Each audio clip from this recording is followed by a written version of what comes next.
Synth Network.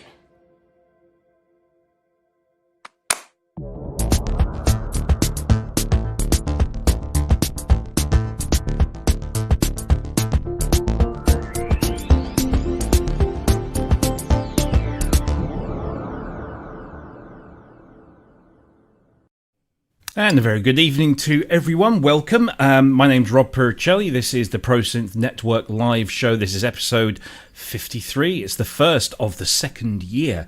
And what a way to get that second year off and running. As always, I'm joined by my co-hosts Cryss and Ben. But today we are very honoured to welcome the wonderful and supremely talented Lisa Bella Donna. Welcome, everyone. How are you all? Hi. Hi, guys. How are you guys doing today? Very well. Very well, yeah. Good stuff. So, Lisa, where I know, whereabouts do we find you on this? This looks like a fine morning, wherever you are.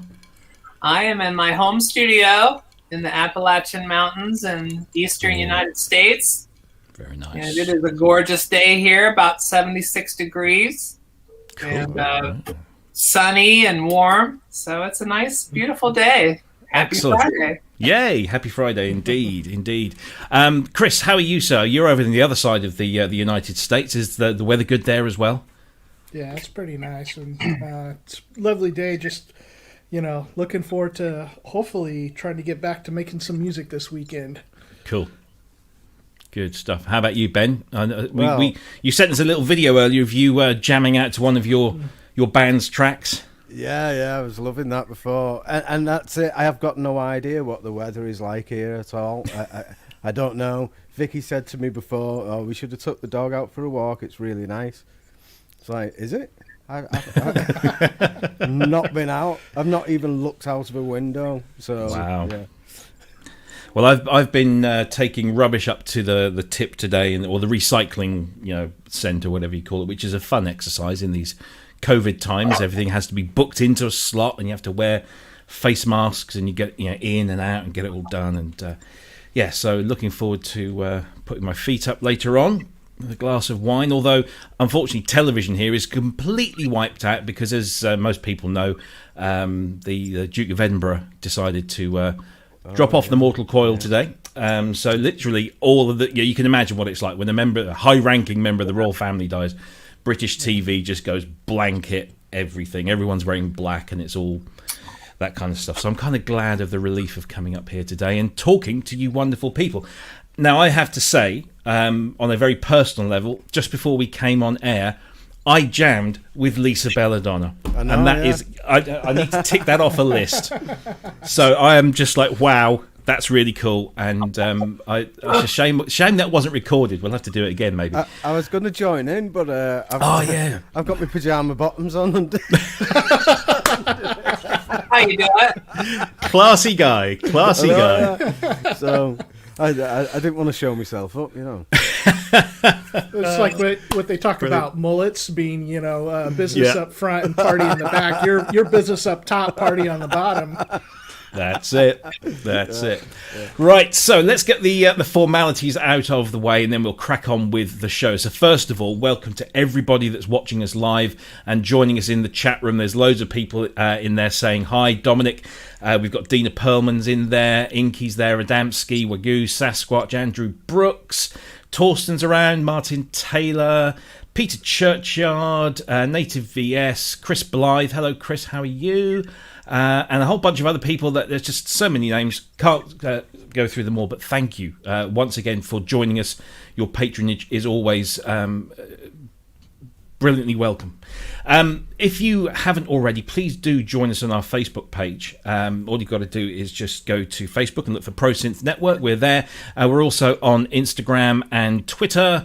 And of course, most people, I guess, are watching us on YouTube, so you already know how to find us there. And if you need to get in touch with us at all during the week and you can't do that on the Facebook page, then of course you can email us info@prosynthnetwork.com.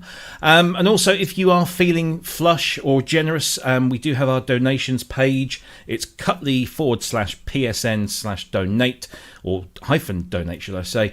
And all your generous donations go towards keeping this channel on air and running as we have been for the last year. So thank you to everyone that's donated so far, and thank you in advance if you wish to do that yourselves.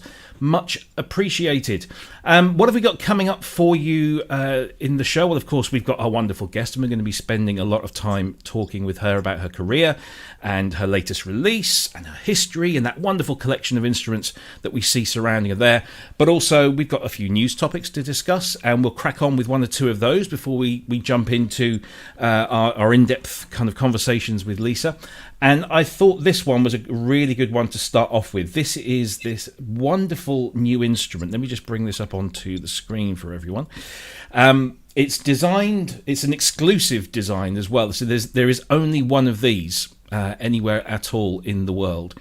And it is called the Grallophone. And it is this wonderful steampunk, I guess is the term to use for this, custom-built synthesizer with an amazing interface that looks like it's been kind of cobbled together from aircraft parts and all sorts of wonderful things. Let's have a quick listen to this. You're getting the audio? Somebody give me a thumbs up. Yeah. Excellent. Those illuminated dials are amazing.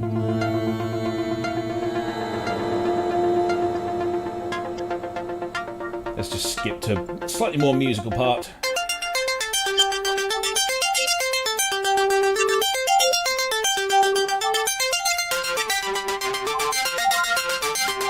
So let's have a closer look at that image. Let's bring this up here because it really is. I mean, it's this wonderful wooden case. Let's just bring this screen up. It sounds really, really unique, and the design of it is incredible. This fantastic wooden case with those really large rotary illuminated dials and the ribbon controller and the dual manual and all the joysticks and stuff. SynTesla IV, it's called the Grallophone SynTesla IV. It's a H.G. Wells synthesizer, isn't it? You do think that if you get the dials in the right combination, you will travel back to 1834. Yeah, that is it's awesome. Fantastic. Yeah. Let's go to our guest first, ladies first. Lisa, did you get a chance to have a look at this, and do you have any thoughts on this? I did. I thought it was very unique, and I thought it was awesome. It's, one of those sort of special instruments that, I think with those kinds of instruments, you're going to be inspired to do different kinds of things with it. It's not always the same sort of layout as a lot of, mass-produced instruments. Yeah. So, I think I would love to take a test drive on that with the tape machine and just see what happens, Yeah, absolutely. It is really, really unique, and it's one of those things that you wish you could have a go on just to get some experience. Cryss, your thoughts on this one? Whoops, I've just removed you. There you go, back in again. Yeah, I was totally thinking this belongs on the Nautilus. Yeah. What would it look like? But it gets me thinking about how many times have we bought or have we been tempted to buy things by the aesthetic appearance? And I think maybe we'll use this as a topic for one of our weekly questions in the near future. But that's gorgeous, and it would look like you said, the lighted dials and everything. There's something to that aesthetic, when you have a room full of beautiful gear that kind of gets you into the mood, a creative mood. Yeah, Ben. Yeah, you want one of these in your studio? Studio is a testament to what Cryss is saying there, totally, isn't it? But yeah, I think he's right about the aesthetic thing, but I find it hard to listen to it without seeing it. If that makes any sense. It's like if that was a little plug-in on a synth that had a really crappy design, I don't know whether I'd be thinking, oh, this sounds awful.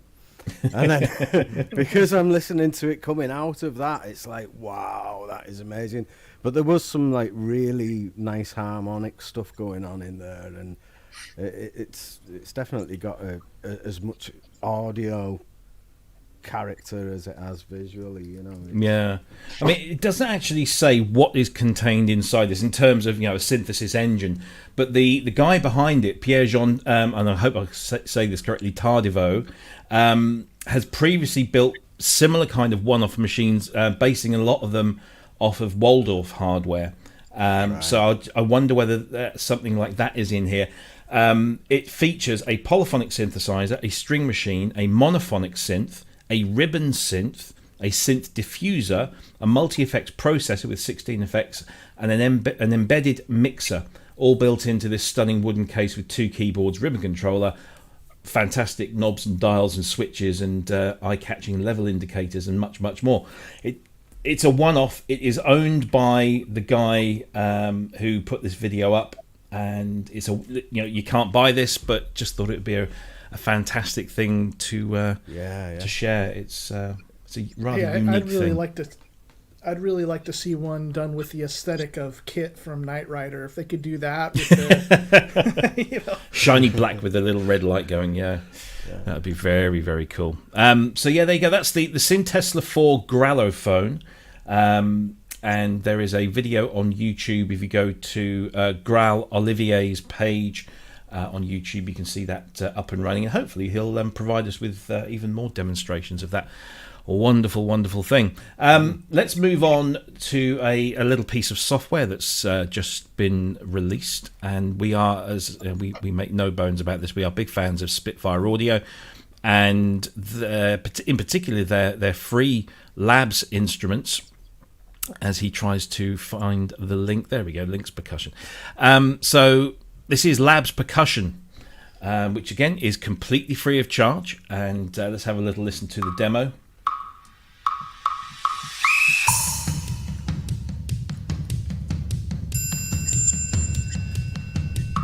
So it contains drum hits with shakers, timbales, cowbells, congas, all sorts of things going on. It's about 500-600 megabyte download. You need the Spitfire Audio tool to download that.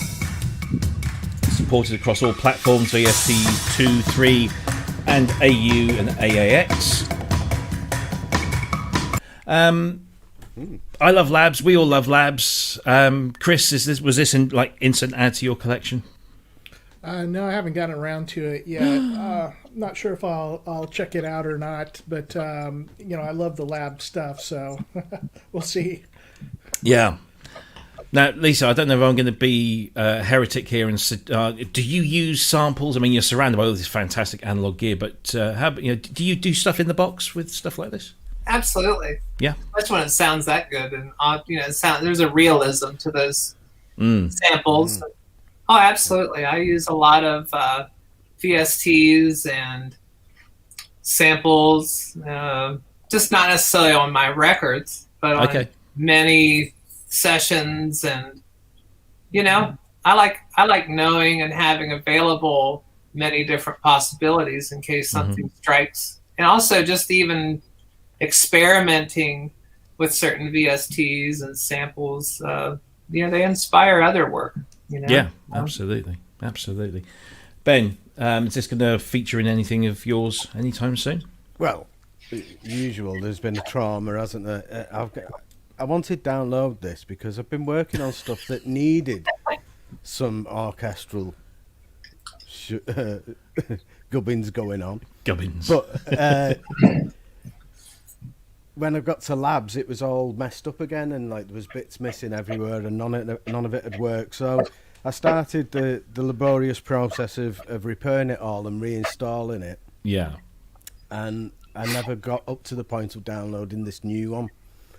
So I am going to try it, and I really needed it actually, because what I was working on, this would have been ideal. I was rooting around all kinds of Fairlight libraries and everything, trying to find these percussion sounds.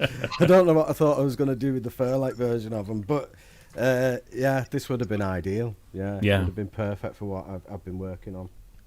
I mean, I don't think I've used all of the lab stuff. I've downloaded it all, and I pick at it when I want to try something. But it's just great to have it there as a bank of sounds that you can call on, and it doesn't cost you a penny. And that's the great thing about it. It's I mean, it's obviously some kind of like marketing thing to do it that way, but it's not even like shoddy, is it? It's like top quality stuff. That it's all top other drawer. companies might say like, oh, we'll stick that out, and it's like a streamlined version of it. It's got like, you can't do this with it, you can't do that. But this is like a full-blown quality product for free. Yeah. It's amazing, really. And it's turning into a massive library, isn't it, as well? Yeah. Spitfire have also announced, and this one wasn't on our list, so I don't expect us to go into any great detail today on this, but the next level above Labs, I guess, is their $29 range, which is growing and growing. With loads of great stuff, and the latest one is this new one that features the work of Heimbach, which he's a name that we mention quite often on the show, and it's called Landfill Totems, and it's basically a library built off of these really weird, odd pieces of electronic equipment that emit sounds and radio waves, and he's managed to harness those, and with Spitfire has put them into a library as well. And 12.5% of the sales of this product are going to Waste Aid, which is a UK non-profit charity dedicated to sharing waste management and recycling skills around the world. So there's a really cool benefit there. But that's just been released for 29. It's 29 across the board, euros, dollars, and British pounds. So I just thought I'd mention that one. And there was one other little thing. Actually, no, let's leave that till later because that's rather cool. So let's crack on. Let's start interrogating our guests, shall we? Because I think we've got lots to ask. Yes, well, of course, yeah. We won't turn the spotlights on. So, Lisa Bella Donna, I'm going to start off, and I think we've all got some questions. But I'm going to. My first question really is. How did you get started with synthesizers? How did you get started with music? Where did that bug bite, and how did it come to where you are today? Well, getting into music initially, I was very young, and my aunt was a musician, and her daughter was a huge rock lover in the 70s, and took me to sound checks and things like that. And so, I mean, it was already installed. My mother used to be like a traveling regional manager for these places in the United States called Holiday Inns, which are hotels. And in the 70s, they would always have live bands weekly and things like that. And I used to go and watch bands rehearse all day when it was no school. So it was a great way to be exposed to music at a young age. And then, by the time I was 12, I'd say I started to, I was already playing instruments. And by 12, I was starting to learn composing in my own way, and all self-taught, of course, but all through middle school and high school, I was just very devoted, studying all the time on my own. And by the time I was 16, I was working in jingle studios, doing radio commercials and VHS scores and things of that nature of the era. And that's also when I first became exposed to analog synthesis, and that was kind of it. After that, I never really looked back. Because you didn't start with keyboards. Was it guitars and then drums? I believe, is that correct? Drums and then guitar. Right. Okay. Organ. I studied classical organ, just out of books, and occasional lesson here and there with certain people I would find that'd be willing to let me study with them, and then piano. And then, of course, Fender Rhodes, and then the synthesizers came not long after that. And do you still play guitars and drums? Do you have any of those in the studio? Or I still have all my drum equipment. It's all packed up. I haven't played drums for several years, maybe 3 or 4 years at this point. I do still play some guitar, mostly just to keep the rust off. And I like to play fingerstyle guitar, acoustic guitar. Yeah. I still have some nice electrics and amps and all that, but no one ever really calls for it. So Sure. My passion is what you're seeing behind me is electronic music. And so how did that start? What was your first experience with a synthesizer? Oh, well, like I said, I was working in jingle studios, and this is in the late 80s, and they had a lot of the contemporary stuff at the time, but then they also had dusty old ARP Odysseys and Oberheims and stuff like that. And then as soon as I started to investigate these instruments, I was like, well, why would you not want to use these? These make so much sense. And just, I love the idea of touch response and being able to create sounds on the spot really fascinated me. And, as I developed my musical literacy, I also wanted to be able to do things like tone row music and serial music and things that were a little outside of the Western spectrum. So, and I just became very much in love with it. Still am today, Yeah. So Yeah. What was your first synthesizer? My very first synthesizer, which I still have and just dug it out of storage, is a Multivox string ensemble. Oh. Then an ARP Omni, which I still have, and a Gin SX1000. Yes. Oh, yes. You remember those? I had one of those. Ben's excited now. The studio I worked for had an ARP Odyssey, and I kind of acquired that.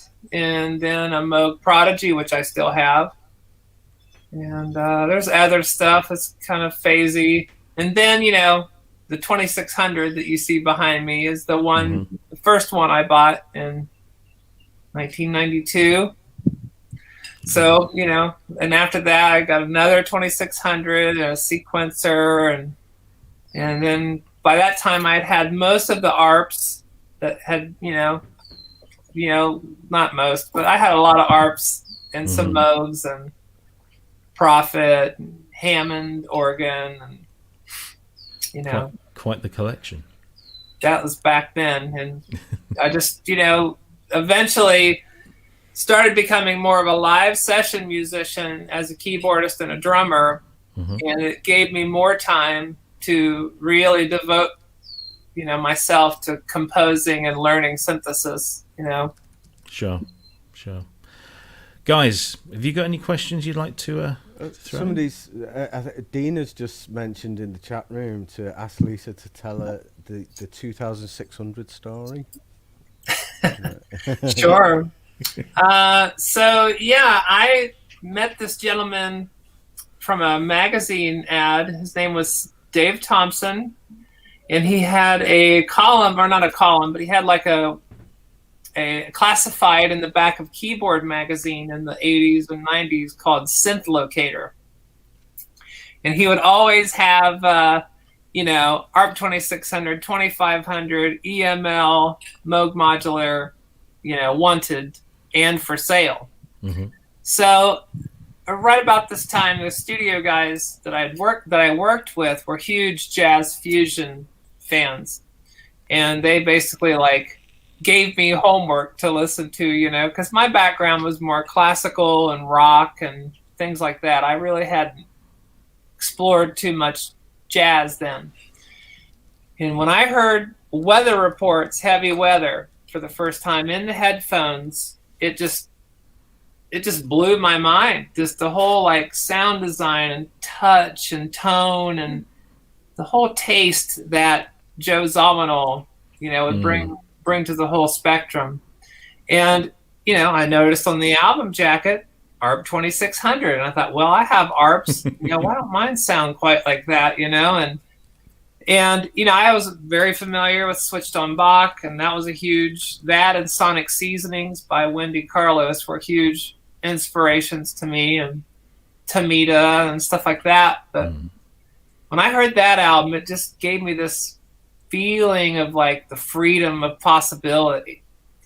And then this is a little out there, but it's a true story.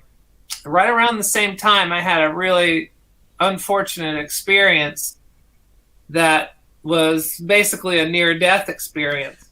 And I had this astral projection where you leave your body and all that stuff. It really happens. Okay. And in this experience, I heard this vividly, just a vividly articulate sound, and these sounds, this whole, phantasmagoria of sonic experience, and it totally opened my awareness to what else could be done with these things. And so I was on the hunt for a 2600, and I reached out to him, and I met him. I drove to just go meet with him at a show, like a gear show, and he was really, really sweet and was very kind of my shyness back then. And I said, I need a 2600, and I just had these stars in my eyes. And he's like, okay, well, you should come up to my studio and you can check one out and see if you really do want something like that. I was like, okay. And so about 2 or 3 months later, he called me and said, I got a 2600 for you. So it was like a 4-hour drive or something. Got up there and checked it out. And I didn't have all the money, so I made a down payment. And he let me take the manual back. And I said, I'll be back in a couple months to pay it off. And some things went awry, and, I didn't really have the money. And so he calls and he says, hey, Lenny Kravitz is on the other line, and he really wants to buy your 2600. I said, well, you can tell Lenny he can call me and he can rent it from me. And so I sold my car. I sold my Volkswagen Wolfsburg, and then I bummed a ride up and picked up my 2600. Wow. And That's dedication. I stayed awake for days and days, programming it. And is that the one that's sitting behind you? It is. That's it. Wow, Yeah. That's... Yeah. And did Lenny rent it from you? No. No. His loss. Not surprising. I don't suppose you could sell a couple of bits out of yours to Cryss, could you? He's got a very poorly one in the background there. Cryss has now got. Has he got it in the background there? Let's bring it. Yeah, there it is. Yeah, that looks nice. Yeah, and he lucked out on that one for sure. Yeah, it's a recent acquisition. Trade with a neighbor who's had it in his garage for 30 or 40 years. So it needs a little bit of work. So I'm slowly beginning to go through it and start repairing it. But is there since you've had 2600s and that I know that's one of your favorite instruments, is there a particular version of the 2600 that you like the best, or just kept the same ones over the years? I have had the other one that I had. I no longer have. Was an Antonus, the non-musical note. Uh-huh. And I liked it. It sounded great. It had a little bit different sort of edge to it, but it also had a lot more problems. And that's essentially why I finally just kind of gave up and let it go. And it was in good condition, but it just always had issues. And then this one, I think it's a V2 or 3. And, it's really just been a workhorse. I have used this thing to death for 30 years. So, and I've taken it with me. Like I used to take it with me and keep it in my hotel room while I would be in residencies or, things like that. And, work on compositions during the day and things like that. So it's traveled well, and sure, it takes some servicing and it takes upkeep, but it is a tried and true instrument. It's still around. Mine's also a version 3. So okay, just so excited. Should we go, Ben? Just leave them to it. The 2600 loving. I'm enjoying listening. You know, it's great. We could do an hour and a half of Lisa giving us a demo of the 2600. I think all of us would be happy. Simon's got a question from the chat room. So you've mentioned a lot about ARP, and rightly so. But I personally, and I guess a lot of us, know you from your association with Moog as well. Really? And Simon would like to know, how did that association start? And was there a particular reason, or was it just, a meeting of two like minds? And how did that all come about? It's one of those things that just happened very gradually and naturally. As long as I've used Moog, as long as I've used ARP, I've always had Moog in my arsenal. And they're a perfect marriage for each other in terms of being a composer and making albums and performing live and such. And with the work that I do with Moog Music now, it's just something that slowly developed and gradually became very solid and just created a great momentum. The relationship and the trust and the sort of care that we take care of each other on projects, and it's just very natural, beautiful thing, and I love them. They're amazing humans that are very passionate about what they're doing and are really bringing some amazing talent and craftsmanship, musicality. That's still about music to them, which is one of the things that I love. As much as I am definitely a technological person and a studio engineer and all that, it's still very much about music and the spirit behind it to me. That's very clear with Moog Music. I think Moog is all for support of that. Yeah, I think Moog have kind of stuck with the idea of these are instruments, haven't they? And not trying to be all singing, all dancing, everything. They're refined, quality musical instruments still. I think that's obviously in the craftsmanship that's involved in the making of them, and just the quality of the sound itself. Yeah, I agree totally.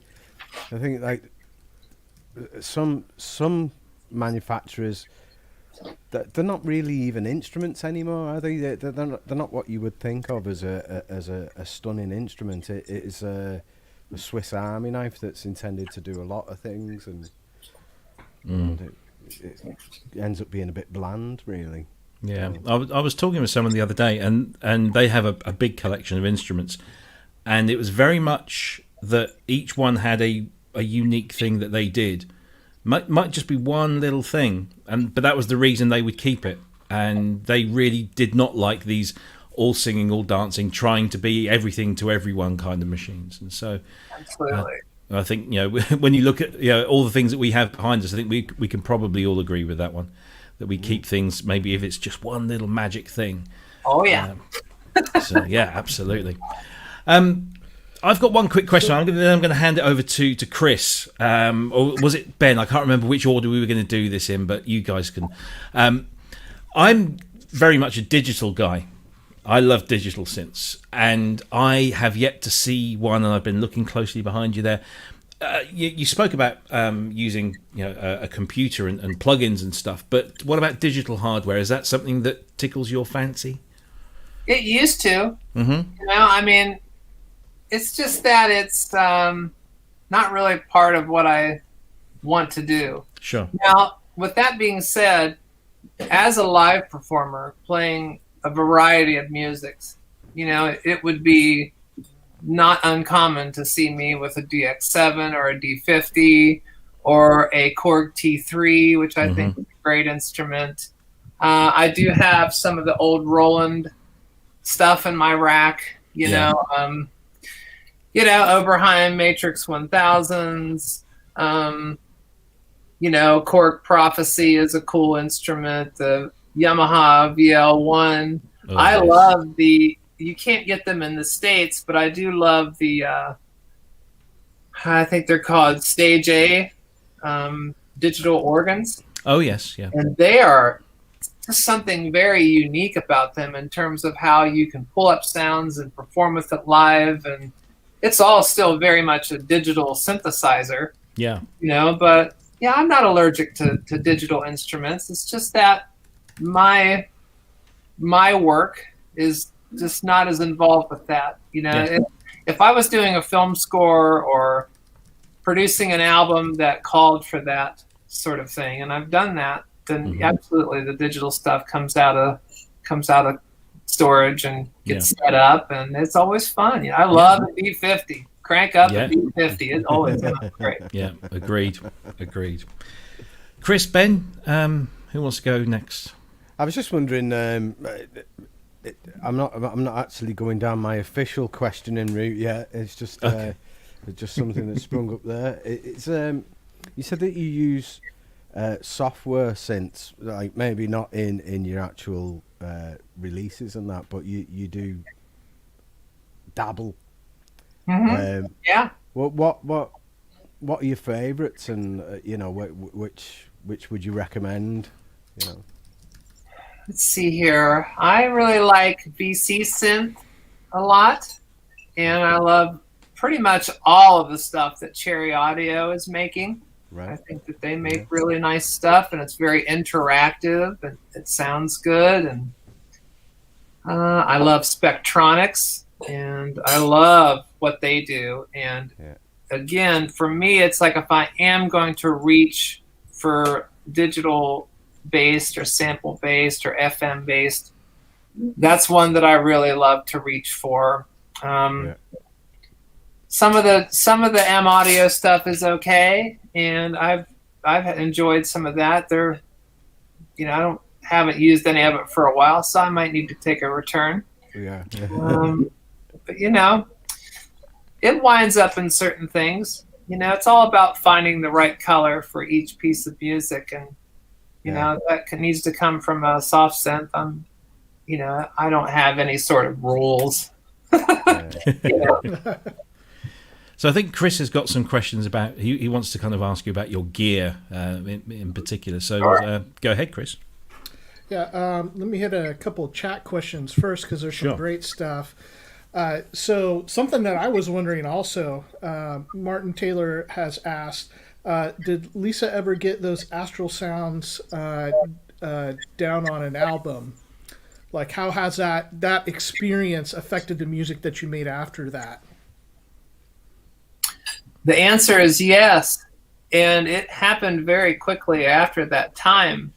I did an album in the 90s called Snowy Dreamscapes, which is an all ARP album. It's all ARP synthesizers. And it was just like, I had that luxury of time then to stay awake for several days and just really work on my craft. And I did this piece of music called Correlative Moons, which you can find on my Bandcamp and YouTube as well. And it is, wow, you guys are really fast. And you guys do this all the time, don't you? Preparation. Yeah. So Correlative Moons is essentially a sonic impression portrait of that personal experience of the astral projection. And it was one of those sort of experiences where I felt that I probably could have stayed on the other side of this life, but I chose to return, and I'm grateful that I did. And it was a lot of work. It was a lot of programming and some tape editing techniques. But it is simply a pair of 2600s and just some tape machines. And that's it on that piece. The rest of the album has other ARP instruments. But yeah, that's the closest I feel that I really ever got to that experience. I mean, sure, there's other albums that I've done after that I feel that are sort of maybe relative to that experience, but in terms of doing a direct impression, it was pretty fresh then, and it was a personal vibration that that stayed with me for decades. Yeah, speaking of your albums too, so the link is there. Anybody's looking for them, they're all on Bandcamp. And before I ask another question, I wanted to quickly share. I was been a guitarist for years and years, and have had like this closet appreciation and love for old synthesizers, but modern music, I just wasn't finding anything that I really resonated with as far as synthesis, and that really pushed my love for it off back by quite a few years. And as I was starting to get into it, I actually don't remember, maybe it was through Moog or something, I came across your music, and I felt like I had just discovered what I was looking for. Like, this is finally the kind of music that I want to listen to with synthesizers. That's that just kind of had that classic vibe to it, but it was going in really interesting places. The way that you approach the textures and the sonic landscapes, love all of it. And so to ask you a little bit about some of your gear and how you use it. Of course, we love, we love all your ARP stuff, and you also have been quite a big Moog user, and I'll confess that some of your work with the Matriarch got me to buy a Matriarch. I already had the one, and I started hearing some of the live stuff that you were doing when you were demoing the Matriarch, and I thought, this is absolutely incredible sounding. But tell us a little bit about your studio gear, your favorite synthesizers, maybe like just for now, like a general overview of the kind of instruments that you use. Absolutely. I'm a huge, as you see, I love Moog instruments because they talk to each other well. They play well with others. They play well with Oberheim and Prophets and ARPs and such. They play well with Eurorack systems. And they are precise, as much as they can be.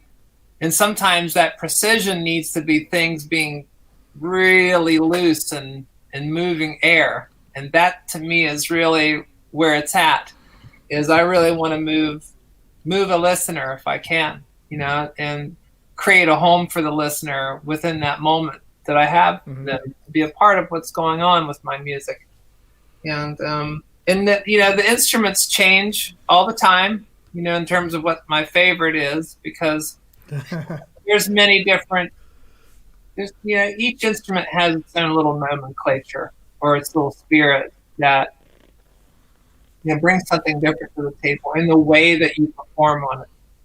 And the Matriarch, I feel, is just a perfect instrument. It's an instrument that I've been waiting for a long time. Yeah. Imagine basically a polyphonic, paraphonic 2600 with the sequencer and effects, and it's just, you can go and perform a whole show with that and not really skip a beat. And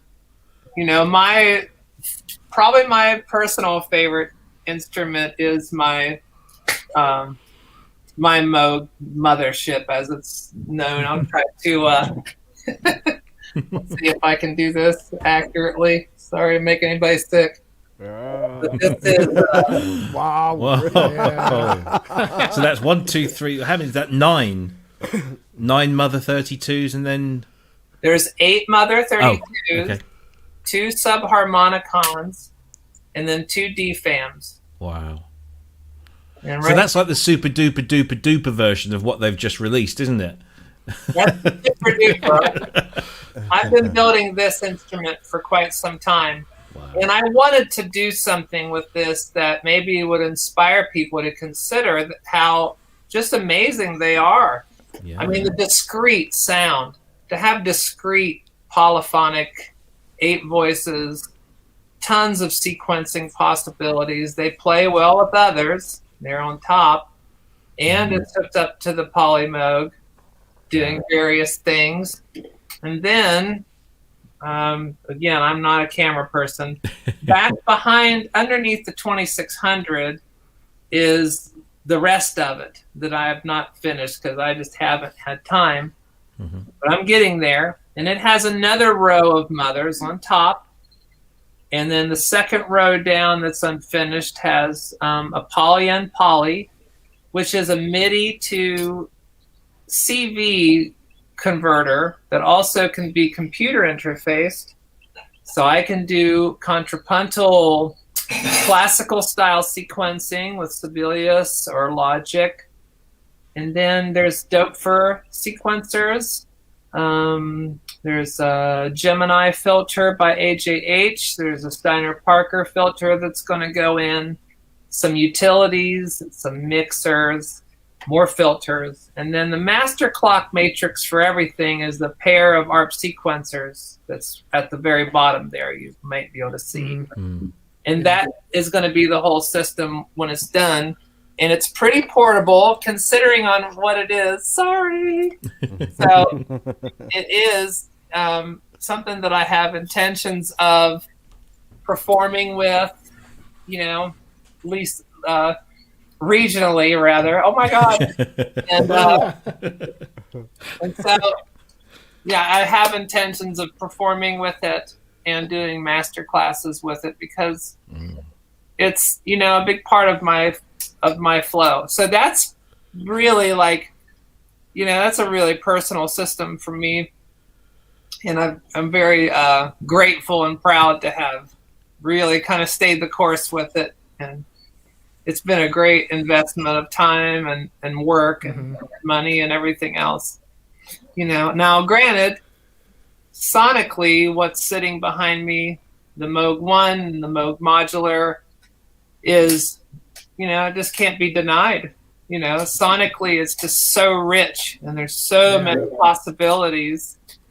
And, you know, I consider the Moog 1 an electronic music studio. You know, it's so much more than a memory Moog. It is not a memory Moog. A memory Moog is nowhere near the horsepower of a Moog 1. You know, it's just, you know, I was reluctant at first because, you know, I didn't want to have to like summon the menu mind again. You know, I wanted to, you know, I love to patch and, you know, I'm a Moog Voyager here. I love to touch and I like immediacy. Granted, there's a little bit of a curve of learning, but once you do, it's just a world of possibilities. I mean, the modulation matrix is just infinite, and it's amazing. The kind of clusters and, you know, textures and timing and polyrhythms and spatial design that you can do with it. There's an album that I did that really I love doing. It's probably not everybody else's favorite, but it's an album called Tintinobulation. And I did it at the start of last year. And I was just really, I had just finished doing one of the firmware update patch libraries for the Moog 1. And that album sort of came out of like, okay, I want to do a really deep, beautiful listen electroacoustic album with the Moog 1. And basically it's just a Moog 1, a Model 15 Moog, and I believe that's it. Maybe a dash of Moog Voyager in there. Yep, there's Moog Voyager in there. Well, you know, with the way that the GUI is set up on it, it makes it as immediate as you can be without everything exactly being not per function and, you know, patch cables and stuff. Yeah, I mean, there's it's like a wall of Moog modular, you know, that sits on a desk. I've just really been a big fan of it. For recording, so I know you love tape machines and you got a number of tape machines in your studio. How do you integrate those and a DAW? Do you prefer one or the other, or both part of the process? How do you bring all this wonderful synth magic together with those? I have many different processes per album. I love tape because tape for me is a huge part of the composition process. It is a way for me to commit to an idea or to a musical intention. And tape also is another layer of possibility and parameter for the sound. You know, it is awesome the way that digital technology has finally caught up to being something that's actually listenable, you know, because it wasn't for the whole first 20 years, as far as I'm concerned, unless you really had specific professional high-end equipment. You know, so I use Logic at 2496 if I'm recording digitally. And with my modular setup, I have what's called a Holland synthesizer, which is a really high definition summing mixer, and it allows me to route to both tape machines and DAW simultaneously in its various combinations.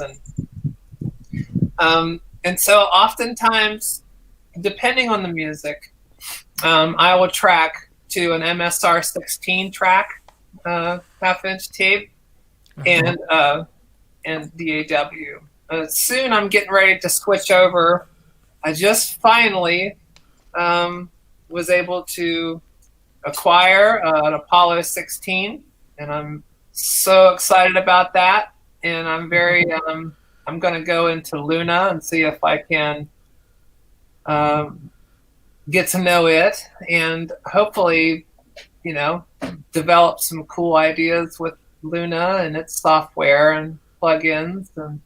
And the thing I really wanted the Apollo 16 for is I don't have it set up right now because it's a long story, but I have a 64 channel desk that I want to have that's basically quarantined for different things. So I have 2 8-channel tape recorders just before me. I have the MSR 16, and then I have some old school 4-channel tape machines I love to use. And the Apollo will allow me to come in and out of the computer live, and I can mix digitally live to 2-track, or I can work on albums on reel-to-reels simultaneously. So it's just going to really open up my workflow and save me some time, especially when using such a medium as analog tape. You know, it is time consuming, but it provides color. You know, the last 2 releases I put out are all analog, and I just, you know, I was just like feeling very, I guess, selfish about it, and just decided to just do exactly that. You know, I was just gonna say then, it is time consuming recording to analog tape, as opposed to the immediacy of using DAWs and stuff. But that doesn't seem to have held you back at all, because I was reading that like in 2019 alone, you released 10 albums in 1 year. Is that correct? Actually, I released 12 albums. I did 2 albums of just the Moog 1 synthesizer for Moog Music's band page, mainly to just show the amazingness of the instrument. And with each firmware, you know, I would do a different library of patches for it, and it gives people a chance to kind of hear it in motion, and maybe, you know, they could take these sounds into their own work and to different destinations. And also, this was right at the start of COVID, and we wanted to do some things where we could donate to certain causes and stuff like that. So anybody that bought the album on Moog's Bandcamp, it would go to a donation, and I think it's good to give back to, you know, to your community. Yeah, definitely. Yeah, I've been busy. I've been keeping, you know. Wait, I mean, are you like, you get up in the morning and you're straight in there, and you come back out and go to bed, or I'm finding it like really difficult just doing one musical task at the minute. So I don't know how you manage to be so prolific, you know. It's just, you know, I have a 9-year-old daughter. And so, you know, it's a long day, you know. You know, we homeschool her here during the pandemic, and, you know, it's a great experience. It's also a challenge, but Yeah. You know, it kind of also feeds the creative aspect and the gratitude that I have for just to be alive and be healthy and to be able to do this so consistently. It's such a gift, and there's no reason to not get up in the morning. And, you know, as Al Di Meola once said, and it stuck with me for the rest of my life, to go to bed later and get up earlier. If you really want something and you want a dream to be realized, that's what it takes. And so I lived by that. I lived by that and still do. Yeah. Even Very true. at my age. Shall we have a little musical interlude? Absolutely. Let's do some of this. So, I this is from your channel, Lisa. So, if we get a copyright strike, will you let us off with that? That's your problem. Let's take a chance. I'm willing to take a chance. So this is a video that Lisa put up just yesterday, solo for the Moog 1 synthesizer. So let's have a little listen to this. Play. Here we go.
I don't know about you, but I could just listen to that for ages and put it on loop. But we have other pressing matters.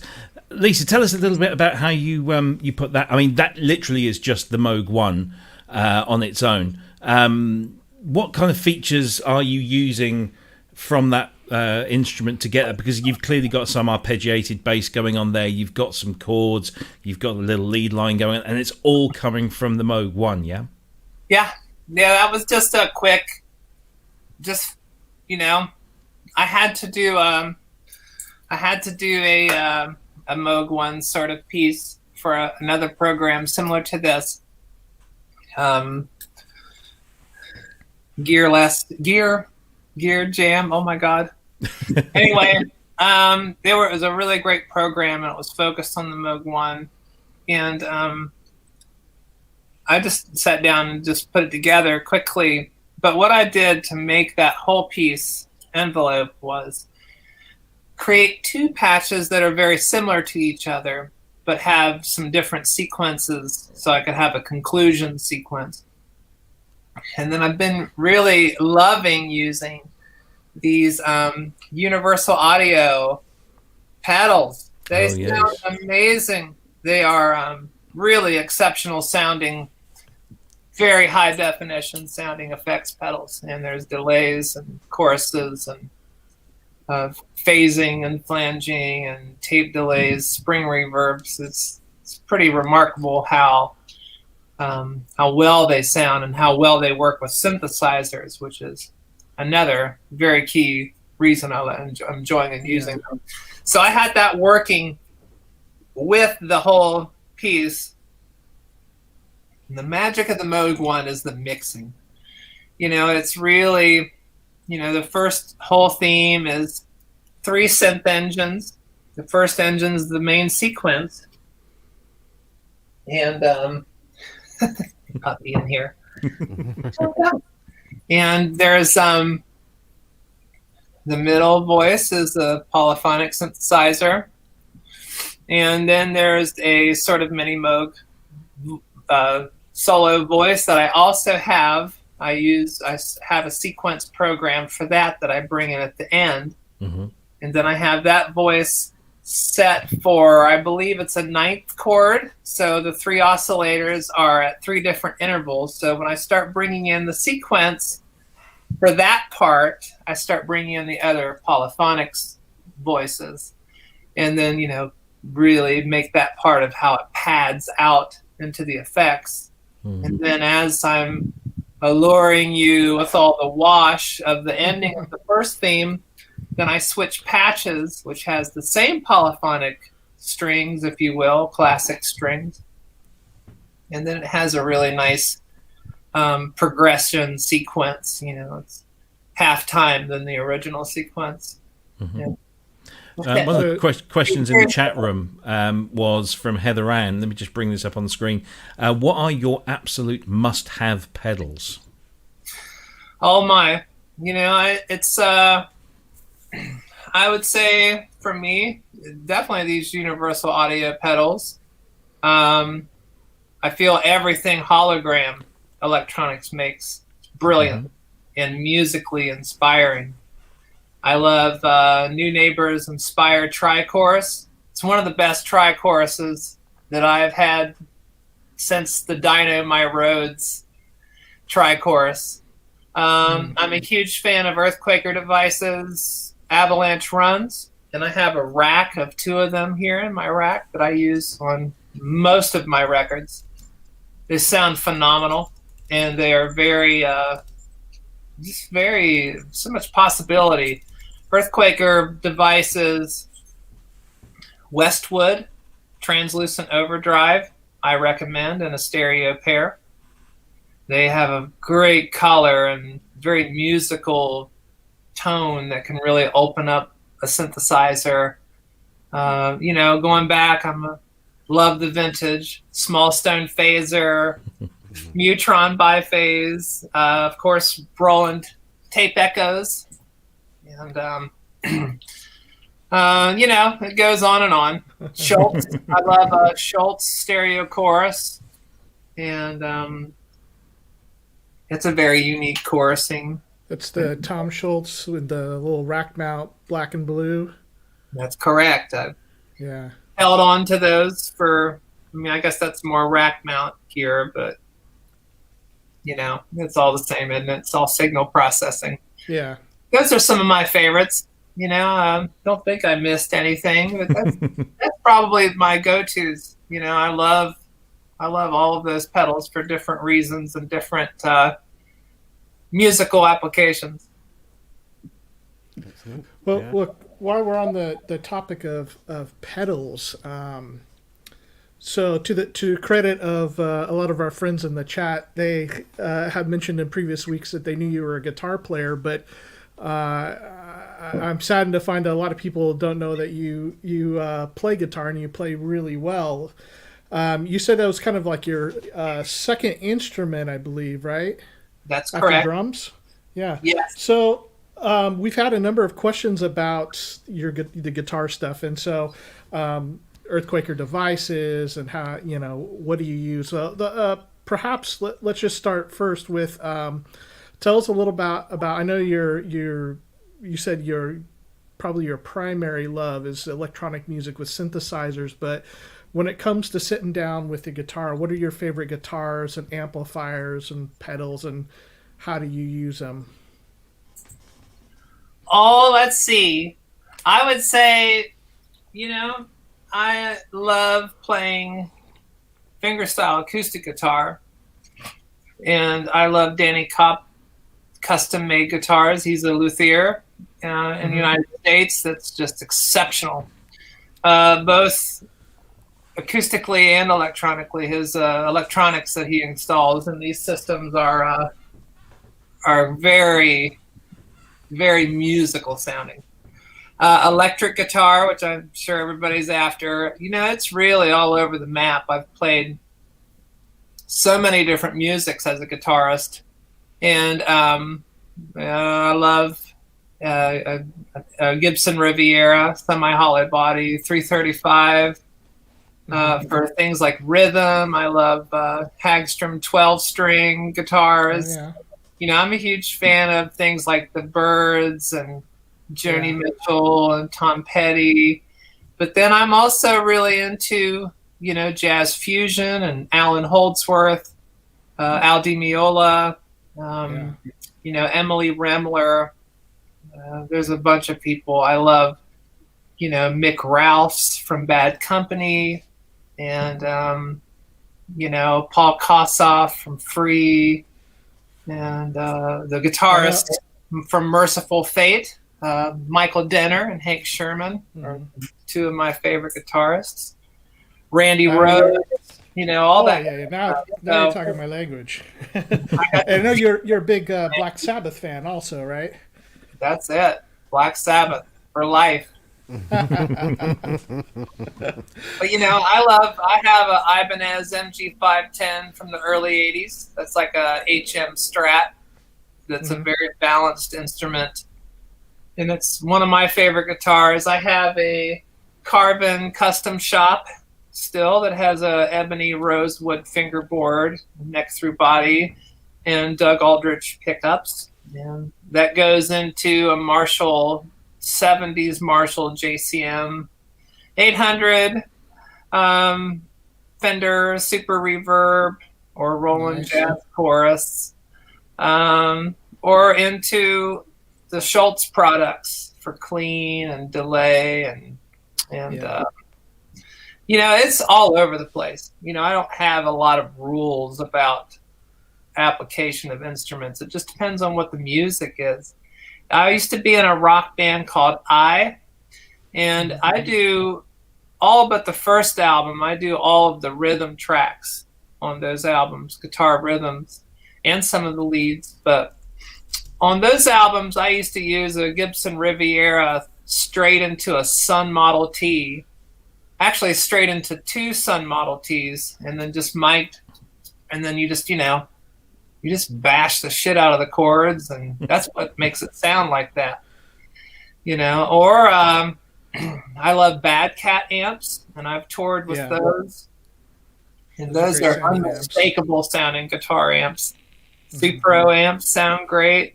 I could talk some guitar for many hours. Well, I was just going to say, Ben, do you want to go up the pub? Yeah. We'll let these guys. Yeah. I don't get to go. No. I just thought you there was this big kind of loving with the guitar thing, and I've got fingers like this. I can't play guitar. I tried, trust me, I tried. I'm just not. But I can see Chris is just like on seventh heaven right now. We got to get you that Hofner bass, Robbie. Oh yeah, one day. Well, I was going to say, listening to some of Lisa's discography, I was surprised of how brilliant the guitar playing was. I knew that there would be some involved, but it was like no, this is really great guitar playing going on here, and yet you don't consider that your best instrument.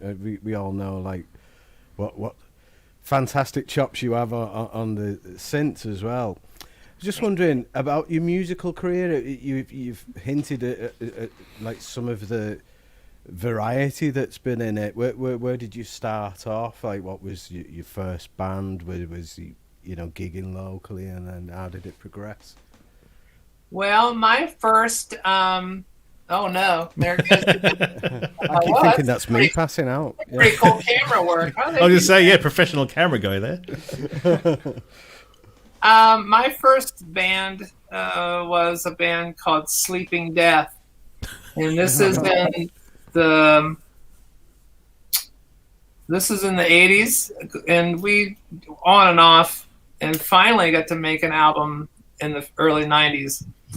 I would compare it to what eventually became like stoner rock or psych rock, maybe. Okay. And except it was still very unusual. It was all my compositions, and it was a quartet, an amazing vocalist, and very sort of, it's very out of step with the times. It was, the first album we did was a double album, and there was a 35-minute track on there. Yes. With many movements and verses. It wasn't really progressive like in the show-off sense, but it was just very through composed and very, very George Romero, Night of the Living Dead influence. So very black and white feel, but the music was inspired by things like Black Sabbath and Creedence Clearwater Revival and Ozzy Osbourne and, some of those kinds of things. Blessed Death was another band from that era that had a huge impact on me. And so it was a very sort of cool, dark rock, but it was a wicked live band. And we never put out the second record, but it became a very, very versatile group. And we started to incorporate more keyboards. There's some Hammond organ on the first album, and I think there's some Mellotron even. I traveled hours to go cut that Mellotron track. There wasn't samplers that did that back then. And once again, thanks to Dave Thompson, who allowed me to come up and record his M400s. But yes, that was my first group. And like I said, all that during that time, I was also getting lots of experience with other music just by being a freelance player, blues, jazz, contemporary country of that era, R&B, funk, avant-garde. That's a whole other story. That's a whole other world that I went way deep into for about 10 years. And, I think it's important to, as a developing musician, if you really want to connect with people, the best way to do that is to get to know their tongue, get to know what connects with people, and get off the high horse that one style is better than others, Yeah. Because who cares? Nobody cares unless it's just beyond that. Let's just make music, and it can be many shapes and sizes and colors and cultures and all that. Well, that can be very much the same ethos that you talked about, and that we share also as far as equipment. Like, I would say my favorite synthesizer is this Moog 1. But my second favorite synthesizer is a digital synthesizer, and it's on the computer. It's the OBE by GeForce. Like, that's seriously my second favorite synthesizer now. And it's fantastic. And it's like, it doesn't matter. You can do it so many different ways. And with, with the technology today, really, I think it comes down to, like, if you're making good music and you're working hard at it, that seems to be the most important factor, and not whether you have racks and racks of gear. Yeah, racks and racks of gear is cool too, because that might be what the art is. People like David Torn. David Torn's a genius. And, one of my favorite guitarists is The Edge, who famously has huge racks of gear. But just to say, like, we don't have to be dependent on it, it's something that enhances, but it's not necessary to make good music, but often is a wonderful, beautiful thing to make good music. Yes, absolutely. Agreed. Absolutely. Any more questions, Ben? Yeah, the career thing. You mentioned the influenced by horror genres, like Night of the Living Dead and things like that. Is that something that's because a lot of those films tend to have like synthesized soundtracks, don't they? I wonder if that's something that's influenced like your compositions now. I would say yes and no. I think that,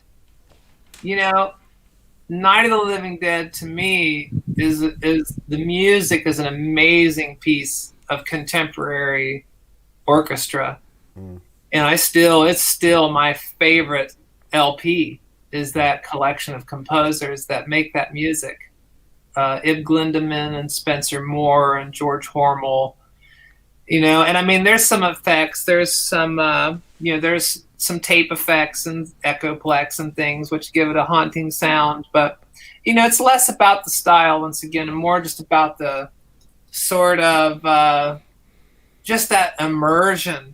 When I first heard that music and I saw the film and I saw the sort of black and white imagery, and growing up in West Virginia, United States, that was very much like where I lived. And it seemed so like unreal, but there was this haunting realism, and the music was it just chilled me to the core in more ways than just one word. And so much more than just horror. It was just, there was layers of feeling and inspiration behind it. Yeah. And had a huge impact. Still does. I mean, I still get little goosebumps talking about it, Yeah. But I do love film music, and I love reading, and I love Stephen King and Dean Koontz, and have read lots of H.P. Lovecraft, and it's all over the place. Science fiction, everything gets into the music somewhere. Native American history and mythology is a big part of my music, and a return in my music now, if you really are checking out the titles and all that sort of stuff. There is a long tradition of I would say modern literature in synthesizer music. You've look at J.G. Ballard and William Burroughs and all that kind of stuff. Particularly things like Human League and stuff. It really inspired them, and it's still. I mean, I read those books and could absolutely hear that music in the book. Oh, yeah. It's fantastic. Cryss, anything you want to? Yeah. So it'd be interesting. We've had a lot of questions about Earthquaker devices, which are, if somebody, if people don't know or haven't heard of them, they're, you should say, like a boutique pedal company, effects company, and have been doing a lot of really interesting, devices, I guess you'd say. How did you get involved with Earthquaker, and what has been your work with them? I knew Jamie Stillman, the main creator of Earthquaker devices, since the early 90s. And, punk house show days and things like that. And just, it was one of those people that come along that you could just see all the talent and passion and fire. And then we continued to sort of connect through fellow bands touring together and doing shows, and always the conversation coming up about gear and music, and at one point I used to be a guitarist in a progressive death metal trio, and we were touring with Jamie's band, and he was on drums, and I remember wanting something that would tie between the two amp setups that I had at the time, which was a Marshall and a Laney. Uh-huh. And he was like, well, I just happened to be like making pedals. And this was long before it was long before they were really like, had really come out as a company. And they were phenomenal. And I still have the first 2 prototypes that Jamie made me. And then when they started to release pedals, it was just out of a conversation, and it seemed like a good idea to work together. And basically my job with them during my time with them was to create lots of samples and content. So like on their web page, up to a certain point, I had done all of the audio samples for all the different instruments. Wow. And, really running the pedals through their paces. I spent a good 10 years, in the front lines of NAMM, demoing their pedals, teaching people about their pedals, helping people understand how special those pedals are, and, how unique they are. There's a lot of really unique things in their line. And yeah. Yeah, it's kind of interesting to think, like, even as big as the world is, like we've probably met sometime in the past, maybe the late '90s at NAMM or something, walking around. And sure, yeah, I've been going to NAMM even long before Earthquaker. I used to be a studio buyer, and that was more of a MIDI studio. So yeah, we've probably run into each other. Let me take in a different direction. Question that I have, and something that we have talked about on the show. I think with a lot of us that are drawn, to the type of show that we have here, we love talking about gear. Whether it's vintage stuff or new stuff, we're always talking about gear news. And definitely there's, from all of us here and in the chat, there's definitely the propensity to buy and experiment and change gear. And we all have a really good time doing that. And one of the things that we see often, or comments that are often made, is like people get stuck in their creativity when they have so many options. And so, as you've been talking about the extreme amount of possibilities you have, even in a single synthesizer like a Moog 1, but then to multiply that out with your, your ARPs and your other Moogs and your mothership, for you personally, how do you get started in your creativity? And when you sit down to start working on a song, and how do you limit yourself from the incredible amount of options that you have to get narrowed down to that focus of, I'm going to make it this kind of track? Well, it all just comes down to your intentions and what you wish to do. Usually when I am ready to record an album or a piece of music, I usually have something in my body about it, whether it's a feeling or whether it's an idea or a calculation or a concept. All of those things could maybe lead the way. So that's going to make me make a decision based off of that intention. A good example of simplifying something in this situation, where I'm at, I did an album in December called December's Pentacle. And I basically just started with a pair of grandmothers. And that's how I did the basis of the whole album. Mm-hmm. And then I did some things selectively to orchestrate over top of it. But all the main sequences are just a pair of grandmothers working together. And sure, I could have had, everything hooked up all the time. But it was because I just had this idea. I had stumbled across a piece of Grallophone music that I recorded, or not recorded, but I composed many years ago and never recorded. And I loved the rhythms, the polyrhythms of this piece. And I thought, well, maybe I should just do this, with a pair of synths. And I thought, I love the way the grandmother's envelopes snap. And I love the relationship that they have with the spring reverb. And they're just a great pair to work together. It's easy to divide time and to switch back and forth between using the sequencer and implementing the arpeggiator. And then, you know, I used various things to orchestrate them afterwards, but I still really didn't use a ton of gear.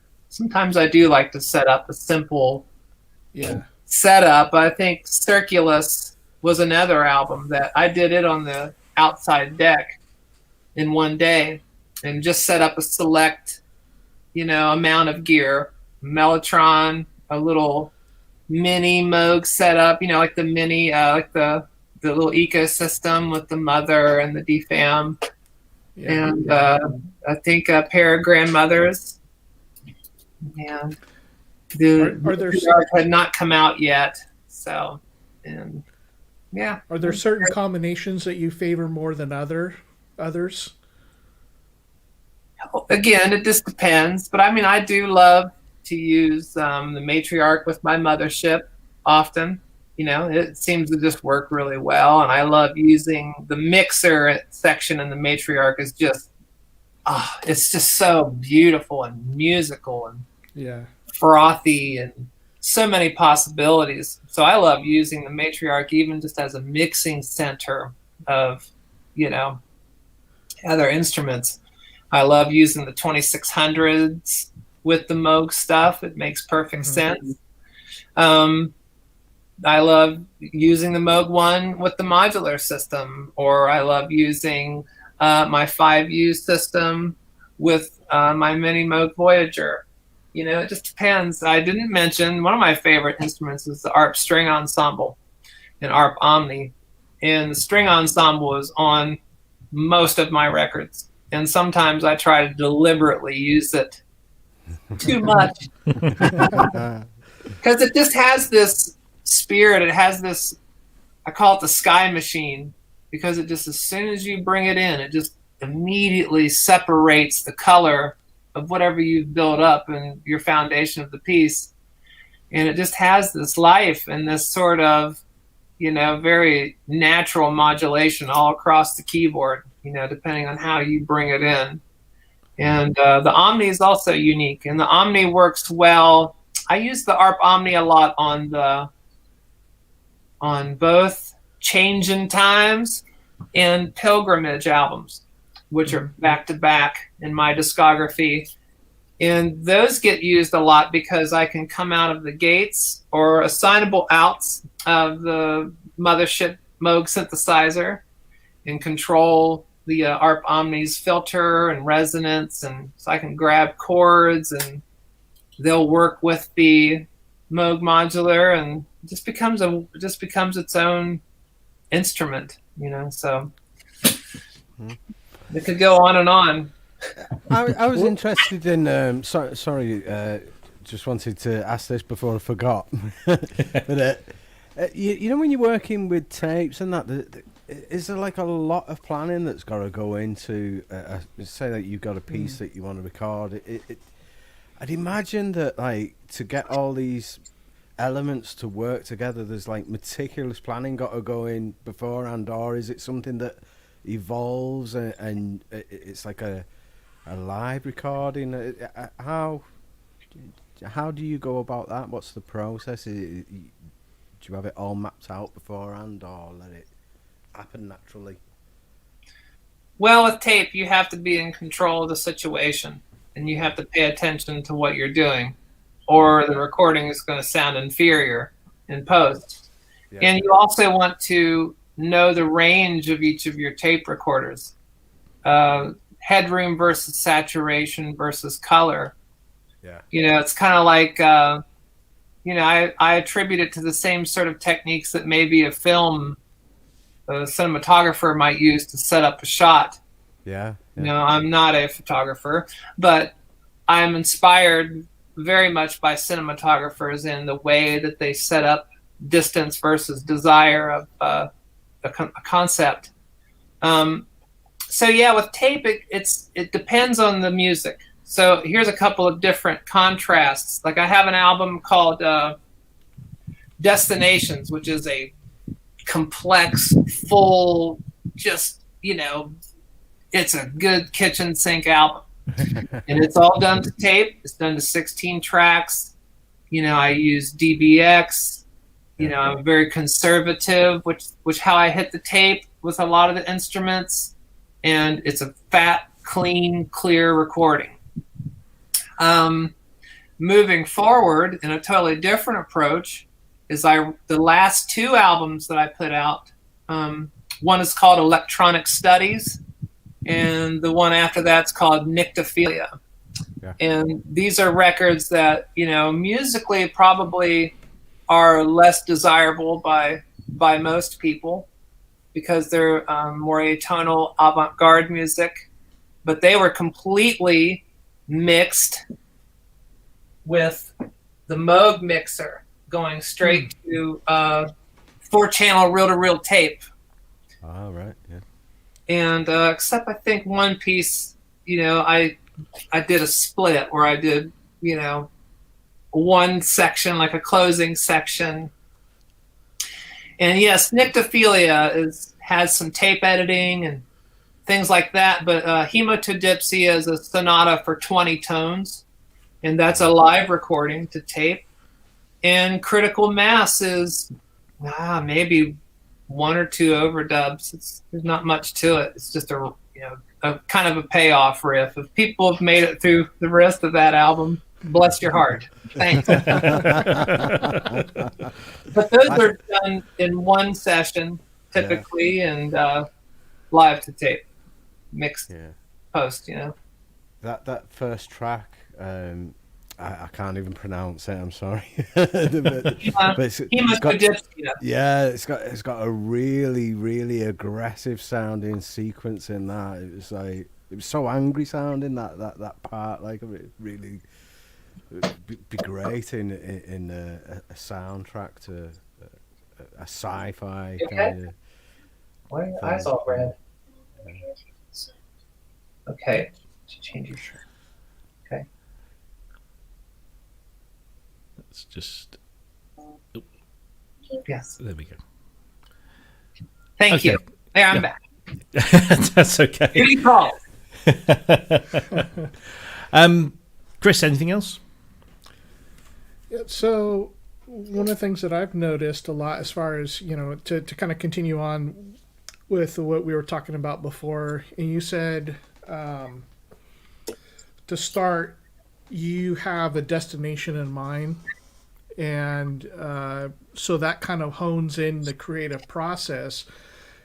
It seems to me, at least from the outside, that a lot of your inspiration draws from the place that you live, the Appalachian Mountains, and a lot of the references in your music, titles and everything relate to that. How does that influence your music, your location, your geography, the time you spent in nature? It is very much true, and it's sort of like kind of a full circle for me. When I started with electronic music and developing my techniques and my identity as a composer, that's where I lived. I lived in a very countryside type environment, and even though that I traveled like I did before COVID, it was a beautiful contrast to have sort of this life of music and then this very personal life. And so this has kind of allowed me to have a full circle and to have something that I feel is, worth to reveal, and it's just a big part of who I am as a person. I feel very connected to this part of the world, and it sort of is just very automatic. It's just a very natural thing that happens if we go on a lot of hikes and walks here, and we explore a lot of natural parks here and things that are pretty extensive and rich with nature and caves and rivers and waterfalls and and things like that. And there's a lot of history here that I find to be very fascinating, and a very salt of the earth energy here, yet when you really spend a lot of time in an area like this, you become very connected to the Earth's vibration system. And to me, that has everything to do with how I approach synthesis. One of the things, when I discovered Laurie Spiegel later on, I loved the way that she spoke about her connection to nature in relation to her intentions and approach to electronic music. And I feel I identify with that greatly. Not necessarily at the same style. Sometimes it does have a very similar style, but it is it's very polytextural and polyspiritual. You know, I feel, you know, very seasonal with my work living out here, whereas in the city, you know, it's a little more one-dimensional. You know, when I lived there, my music didn't have the same focus that it does now. And it seems a lot easier for me to access this part of myself, which, you know, living in the city, it was, you know, I'm a very shy, private person, you know, believe it or not. So as a composer, you know, I have to sort of have a place to be able to, you know, take off the layers so I can vessel what is coming creatively more accurately. Because there is a tendency, isn't there, to equate electronic music with urban environments, with mechanical, industrial, because I guess it's a fairly modern concept into, the big picture of music over the centuries. And so when somebody like yourself or others come along and reveal this very natural connection with, you know, the real world and the inspiration behind your work and other people's work being nature and everything that's non-electrical, non-technical, non-hardware, non-urban, that can often get overlooked. So it's really good to kind of see that connection brought to the fore. Yeah, thank you. Well, I mean, it's frequency modulation, man. Yeah, Yeah, exactly. Everything's it's all modulating. around here. You know, it's really like last year, we've been here in this place for 3 years.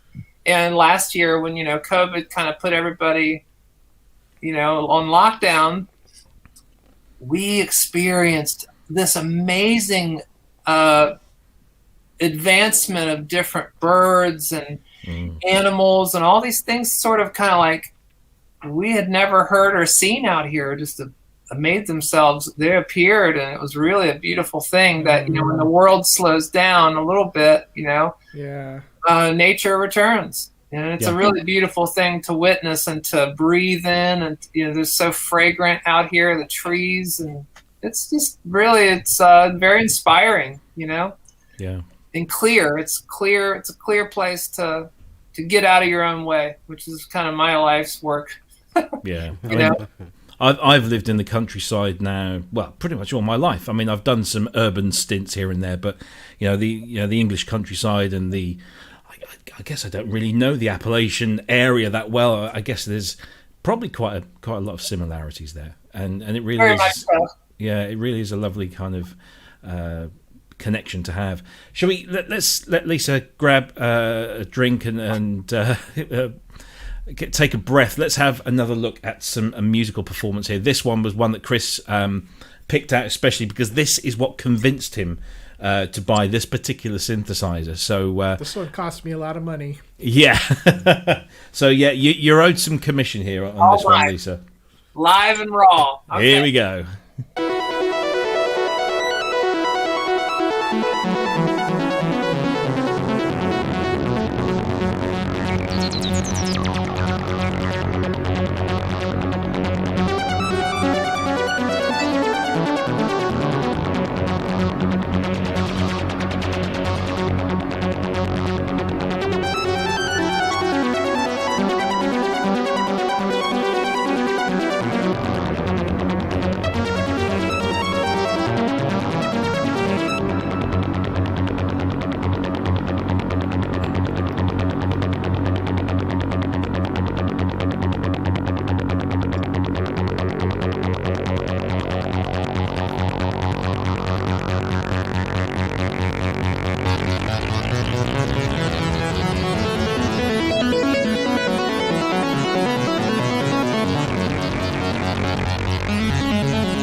So I have to say here, so I don't. Is there such a thing as keyboard face? Because there is some serious guitar face going on there. I mean, that's proper in the moment, in the zone. Don't give a damn about what else is going on around me. I'm right in there. Is that essentially what it was like? Well, yeah. I mean, you're live. What are you going to do? Stand there? And I mean, that's everybody. You know, that video, man. It was really. I got death threats over that video. Just because I don't know. It triggered a lot of people in some way, I guess. But really? You know what? It's just how it goes. And, I make no apologies for how I am or what I am or how I do what I do. It's like there'll be other names on the list. And when I get lost in the music, it's, it might not be that pretty to look at, but close your eyes and maybe listen instead, is kind of my suggestion. Do you know, I mean, I'm a very raw place. Yeah. It's always pretty. So I'm a huge Prince fan, and I've seen this guy up close, and the guitar face is what makes it, because it's just it's the feeling, it's the emotion in the performance, and it enhances it. If you just stood there, I mean, you look at Kraftwerk, okay, and they just stand there a lot of the time. There's just very, just nothing there really, but.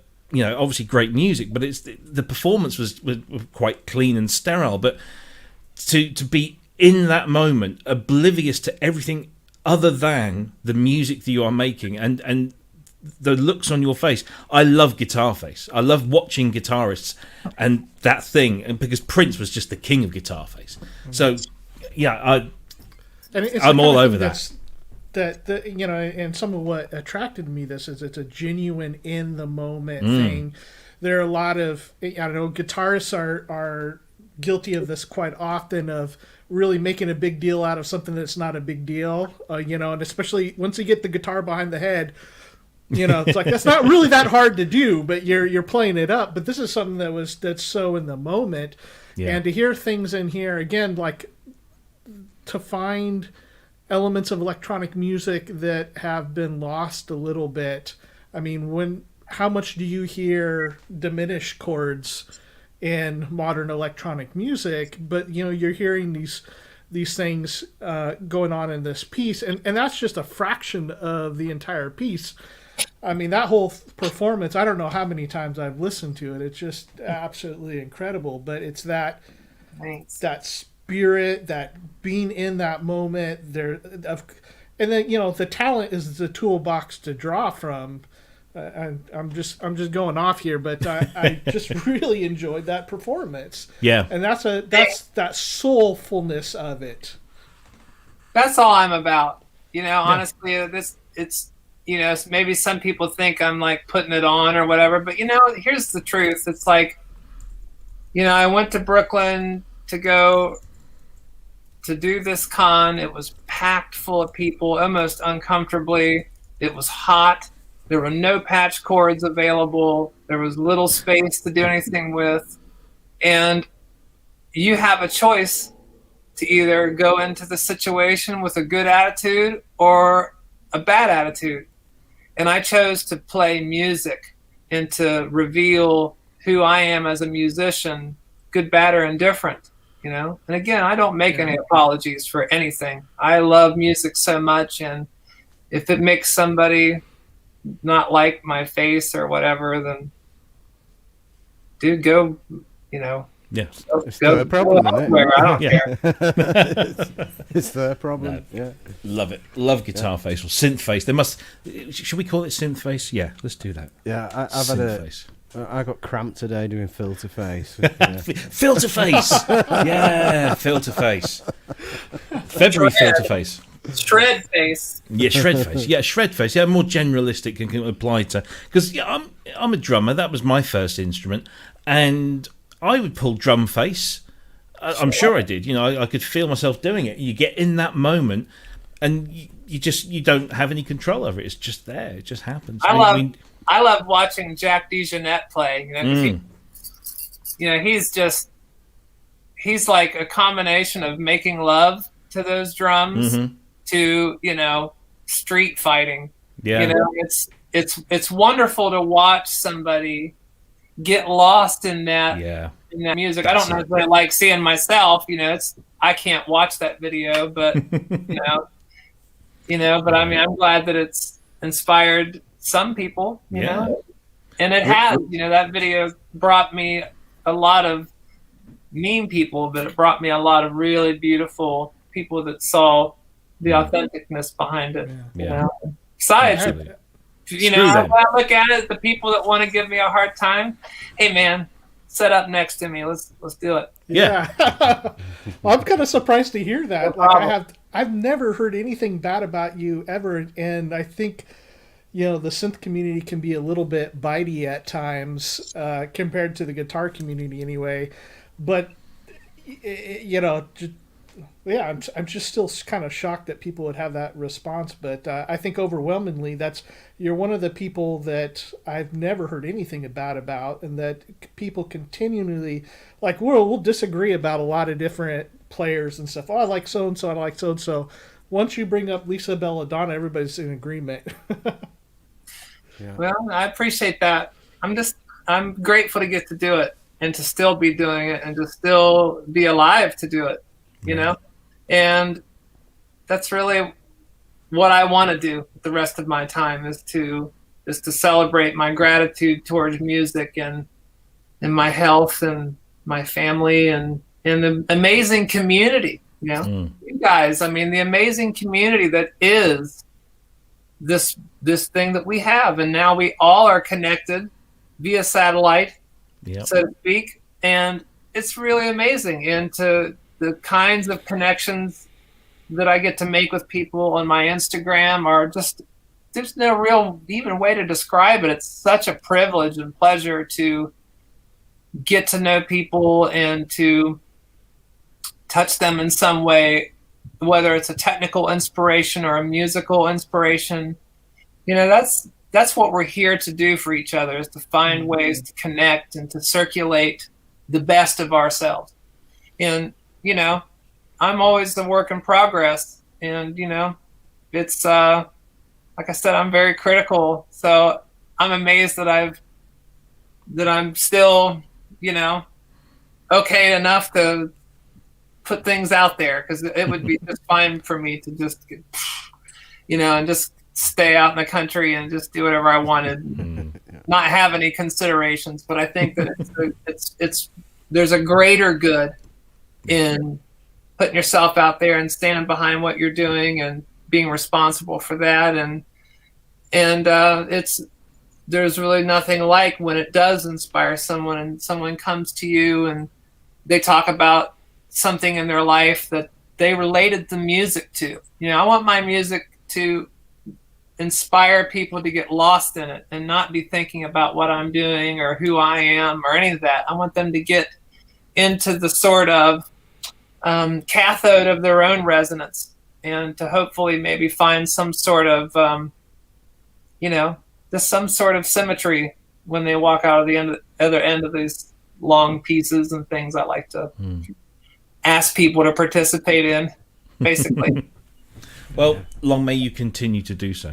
Let's do a couple more like little news topic things here, because I'm actually really keen to hear what you've got to say about this one, Lisa. So this is a new drum machine, I guess, is probably the simplest way of talking about it.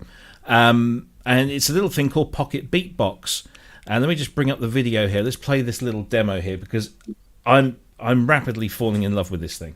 This is Pocket Beatbox.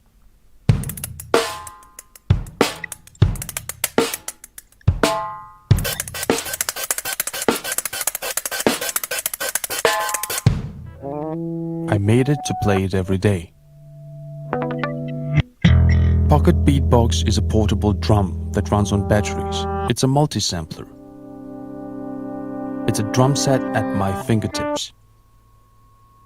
A drum set with character. Beatbox is made with stainless steel, bamboo, leather, and fiberglass. It has 4 sensitive pads that let you play 28 sounds, 16 of which can have hundreds of variations. You can carry around gigabytes of samples and use 4096 samples in every kit. 16 voice polyphony, powerful randomization features, CD quality audio, all those inputs and outputs. It's a sophisticated little thing that I enjoy every day. I often use it with my guitar pedals.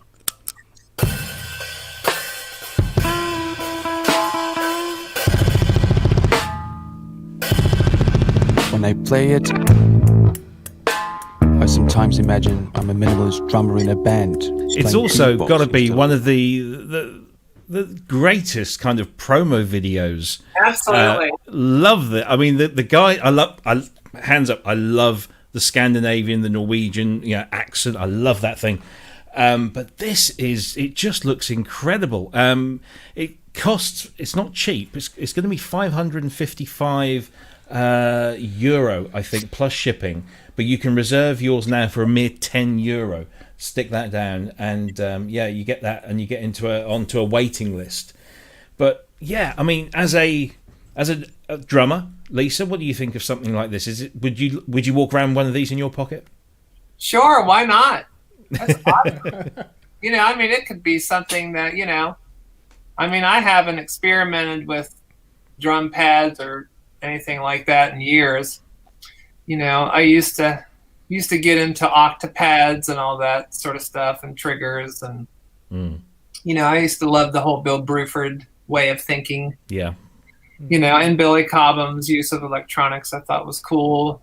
Pat Mastelletto from Mr. Mister. I mean, it's like you could have that set up with your synth rig and bring a set home, because everybody loves the beat. Everybody loves drums, and they love when it's right and it's powerful, and that thing seems super expressive and reminds me a little bit of what was the thing I used to have, a Korg wave drum.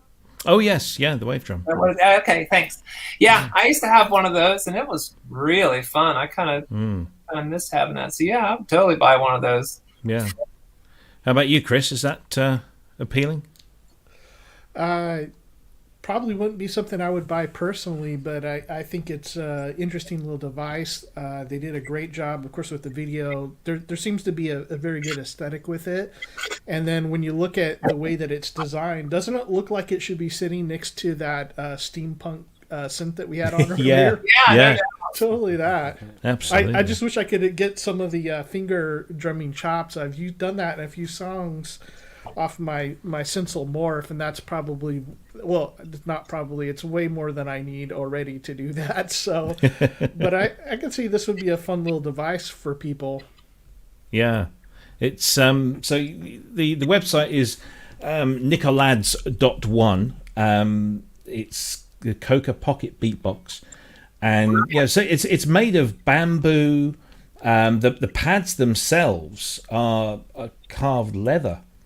And steel. I mean, it's just this beautifully kind of artisan. I hate to use that word, but it is a kind of artisan type construction. 12-bit ADC, so you kind of get a bit of crunch in there. But some really, I mean, it's the specs: stainless steel, bamboo, leather, fiberglass, 4 pressure-sensitive pads. And what really appealed to me was that the multi-sampling that's gone on in there, the way that you could get the expression, the different tonality of the drum. The snare drum was, I guess he was hitting closer around the edge of the pad to get that kind of, that rimmy kind of sound, and then hitting in the middle to get the full-on smack. It's just, it really, really is very appealing. Slightly expensive, I guess, €555. But what about you, Ben? Yeah, I love it, and as Cryss said, it does go well with the first news item. You can imagine, again, the H.G. Wells scenario where somebody produces this out of the pocket like a cigarette case, and it's like, this is the future, my son. Yes. But he's brought this back in his travels, but it's a wonderful thing. And like being able to overkill, like, but being able to use like 4,000 and odd samples in every kit, Crazy, man. it's you're never gonna come anywhere near that. You probably like pushing like 10.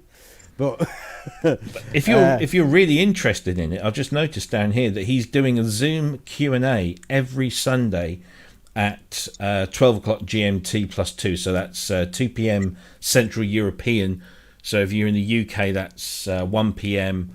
I'll let you guys work out the rest. But yeah, so he's doing like a Q&A every week. So if you're really interested, the link's there. Hop on and it's a great product, isn't it? I think. Yeah. I wouldn't know how I would use it personally. I don't know how it'd integrate into this setup for me, but yeah, it's a cracking product. And it does it have I'm just trying to see if it has a kind of a sequencer thing, or is it literally just a performance tool? Because I see no mention of any kind of recording capability, so I guess it's purely I'm not much of a finger drummer. No, I mean I never really got into MPCs, and I saw a brilliant video, I need to bring it up one week, of a guy doing some drum and bass on an MPC 1000. Something like 170, 180 BPM, and he's not just doing the drums, he's doing the bass, he's got the chords going in there. It's just insane. It's like a blur, and I could never do that. Except all the time I'm tapping my fingers, but finger drumming, no, it's too, no, can't do it. I could see a musician like I could see a musician like True Like Gertu taking that instrument to the high heavens. Yeah. Even though he'd probably complain about it, you know. Well, so if you're interested, it's Nicoladze, NIKOLADZE.1 ONE and Sons. So yeah, Koka's Pocket Beatbox available soon. €10 reserves your place on the waiting list, and then you can settle up the 545 plus shipping at a later date. I think that's pretty much. Oh, actually, I just wanted to mention this one, and actually, this kind of leads into one of my last questions to Lisa. So, if you are unaware, the VEMIA auction is the next one is starting tomorrow UK time. And if you're not familiar with this, VEMIA, run by a guy called Peter Forrest, who has a huge history in the industry. And it happens every kind of quarter, I guess, I suppose. And it's just this massive collection of stuff. I can just see that. Look at that bass shifter. Oh my God. I know. I'm looking at the red wave. Yeah, I know somebody else who's looking at that. But I'm looking at this, the DX1. No chance. I know who he is, and he's got no chance. Oh, trust me, he has a chance. So yeah, I mean, I've been looking at the DX1. I'm not sure if it's logged me out. There was some really nice things there. I mean, Prophet 10, a Rev 4 Prophet 10, currently sitting at 2100 UK. Is that with the re-release, do you think, or that is apparently the guy that is auctioning this bought it before they realised that they were coming out with a desktop version, and he wanted the desktop version.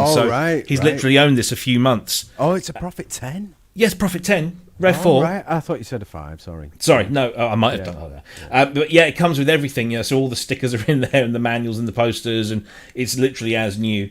It's currently sitting at 2100. So if you've never done, because Peter does it in a very different way to your traditional auction sites. And you have to register an account. It's completely free. You don't get spammed or anything.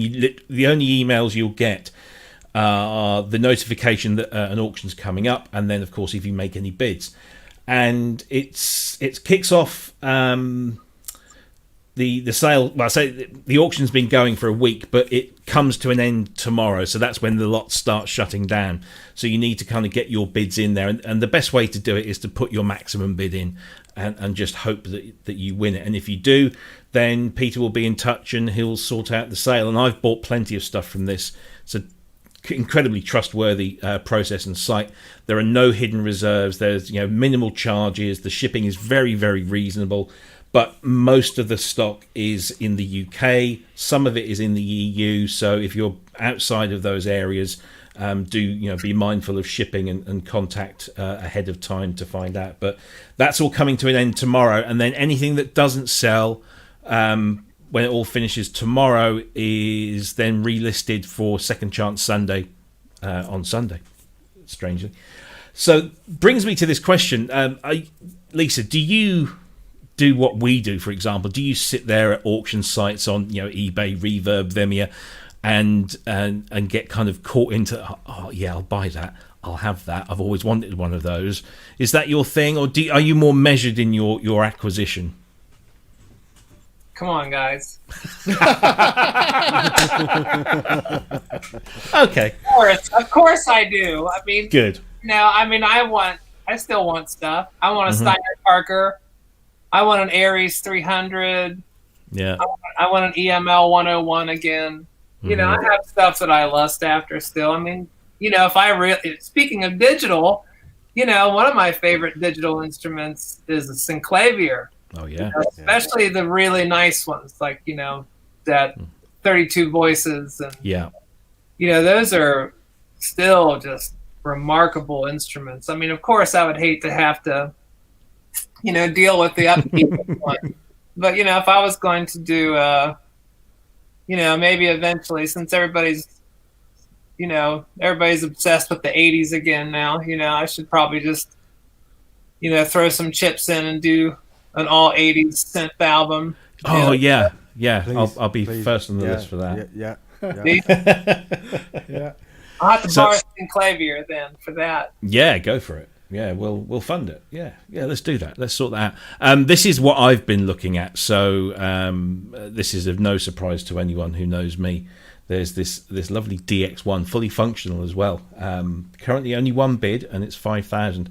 The only problem is I just don't have £5,000 at all. But I'm going to sit here and hope that it doesn't go for too much, which might have an impact further down the line in terms of when these things do come up. But got to say, have you ever used a TX-816? Oh yes, yeah. I used to have a pair of them. Oh wow. Yeah, well, it was amazing. I'm hoping to get my hands on a very special one later in this year. I can't say too much about it, but it's been it's well used on some famous records. So fingers crossed, my American friend will sort me out with one of those. But yeah, that's the one that's missing really from this collection is a good one. The TX-816. Yeah, absolutely. Yeah. Guys, Ben, Cryss, anything that you've seen on there at all that takes your fancy? Will you be tempted into bidding on anything tomorrow? I've got absolutely no chance whatsoever of owning it, but I would love that Red Wave. Yeah, I think that's unbelievable. That 14 grand's a bit pricey for me. That particularly when they have a reputation. A bit like Alfa Romeos or TVRs, they break down frequently. But the problem with the Wave, so I am told, because I've never had experience of one, is that when they do break down, it's like permanent. Oh, so man. yeah, it's one of those things you have to really take a chance on. It's just because, and it was weird. I was having this conversation yesterday. You don't think that the synthesizers that are made in the 60s and the 70s and the 80s were using fairly standard components that were mostly off-the-shelf components, mass-produced components, whereas when we got into the 90s, there were very specific components, very specific microchips, very specific processors, and those are made for a period of time and then not, and then they're not at the point, certainly at the moment, where a lot of these things can be replaced. Hartman Neuron's a classic example of something that when it dies, it's a doorstop, and that's there's no getting away from it. So, but yeah, good luck with that one, Ben. Mm-hmm. Do any of you guys have the Alesis? Oh my God, my brain's short circuiting. Andromeda? Yes, thank you. No, wish I did. Those are nice. Yeah, I've only got the Fusion, and that's Has Simon all, got one? good. I don't know. Simon probably has one. Simon I will can't. have one. I'm trying to remember. We were talking actually the other day. Simon, he's in the chat room. Simon, do you have one? The Andromeda A6. Do you have one? Yeah. Let us know. No, he says. No. Oh, he doesn't. Oh. No. Good one. That's a shame. I'm gonna address him here. Yeah. I can just talk to him. I don't need to type it, do I? That's it. Get one. Right. There we go. I've got to say big thanks to Simon actually. Just while we're on there, he came up to see me on Wednesday, I think it was, and we sorted him out with some Fairlight parts. So he's back up and running, happy bunny. But he also took my two Emax 2s away and has done the Frankenstein job, and I am now the proud owner of the 2205 Turbo 8 meg with everything on it. So I can't wait to get my hands back on that one. So And thank you, Simon. And a pile of plastic as well, don't forget. And a pile of plastic, yes, indeed. So that's I'm dead excited about that one. So the other good thing about that, and somebody mentioned it in the chat room, was could we have a virtual tour of Simon's studio at some point? And that was exactly one of the things that we discussed, that when I go up to pick up these Emaxes, because I'm going to take the DX5 to have its power supply recapped, that we maybe do a virtual tour. So I think you should. I think that'd be. I love things like that. I love looking around other people's studios. Yeah, and that's definitely one. I don't know why as well. It's like it's a bit bizarre. No, but it's lovely because I think it validates everything that you do. It means you're not that you're not the only one that obsesses and buys crazy things on eBay for stupid money. It validates, and it's camaraderie, I think. And of course envy. There's a huge amount of envy in there. Yeah, it's like it's a cracking setup. That pedal board video recently where I took apart all my pedal boards and was putting it together and just kind of showing off. And it's kind of nerdy, and there's probably a lot more synthesis on my channel than there are guitarists. But it's kind of interesting to see, synthesis come in like, oh, that's really interesting, like what you did here or there. And again, I said the same thing at the end of the video. Like, maybe you're just like me, you like to see what other people do and have. And it kind of gives you ideas. Inspiring. I love this It stuff. does inspire. I think not all, but I think a lot of synthesists want to play guitar. I think that like you might have a niche there with all these synthesists watching your guitar videos, because I think secretly we're all a little bit like jealous of guitarists, the freedom that they have on stage, and Excuse me, guitar. Yeah, it's not the same, though, is it? It's not the same. Oh, Lisa's shaking her head. You're not a guitar fan? No. Okay. No, man. I just remember seeing, because my thing was like SH-101. When I saw that advert with a kid with the SH-101 slung around his neck, I thought, that's it. That's the perfect combination of being out on stage, doing what the guitarist does, and having a synthesizer at the same time. But one of the first gigs I ever did, the band that was on, I think we were supporting them, but like the bass player didn't have a bass guitar. He had an Axis. I think it was a Roland Axis, and I'd never seen anything like that before in my life. It blew my mind. It was like, wow, listen to these bass sounds, because I did start off playing bass. Like I wasn't very good at it, but that's what I did start off doing, and I was just like, wow, I need that. I want that. I played in a covers band in the 1980s where the bass player he played bass, but he loved synthesizers as well. So he had a CZ5000, I think it was, and a Juno, and I cannot remember for the life of me whether it was a 6, or a 60. But he had those two, and then I don't know. After about a year, after we got quite successful locally, he could afford a Casio.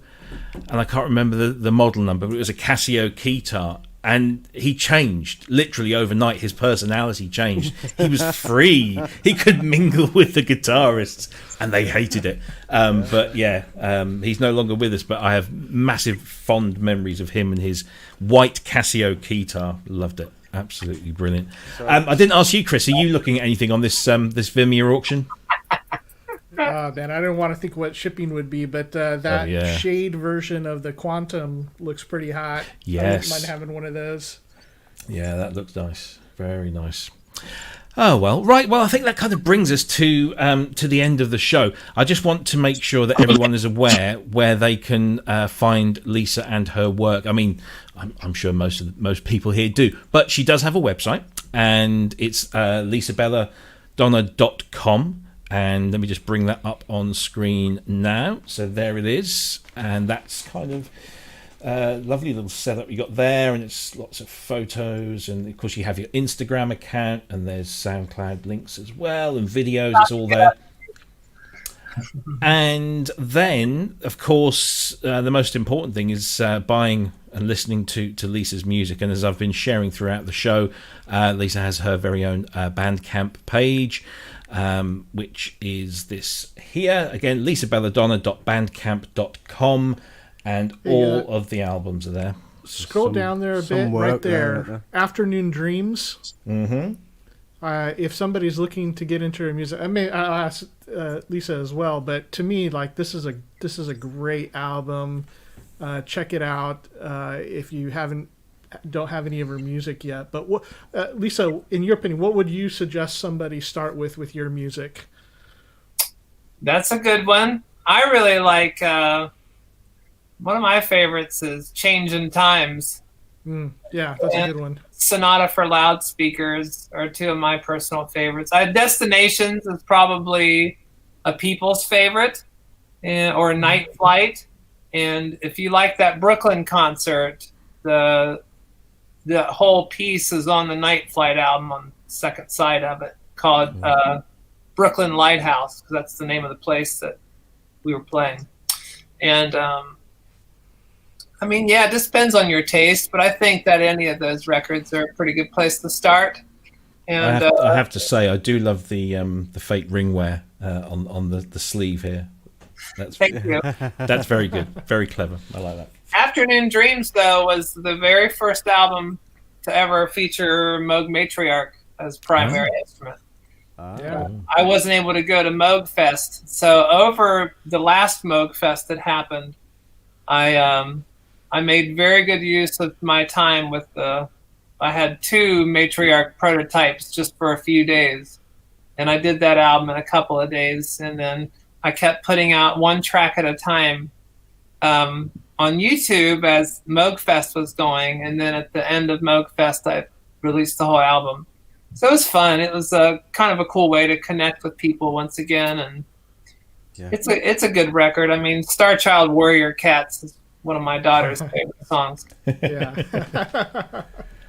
Lots of great comments in the chat room. So if you get a chance, Lisa, after the show, do have a scroll through. There's some wonderful comments coming in. Where can I find that? Is that just in the YouTube? So I think you kind of have to give YouTube a little while to kind of process everything. But then if you go back to the YouTube page, you'll see the live chat going in there. But for example, let's pick out this one from one of our regulars, Andrew Brooks. Please pass on our heartfelt thanks to Lisa for being such an amazing guest. Absolutely, could not agree more. Sasquatch is saying pretty much the same as well.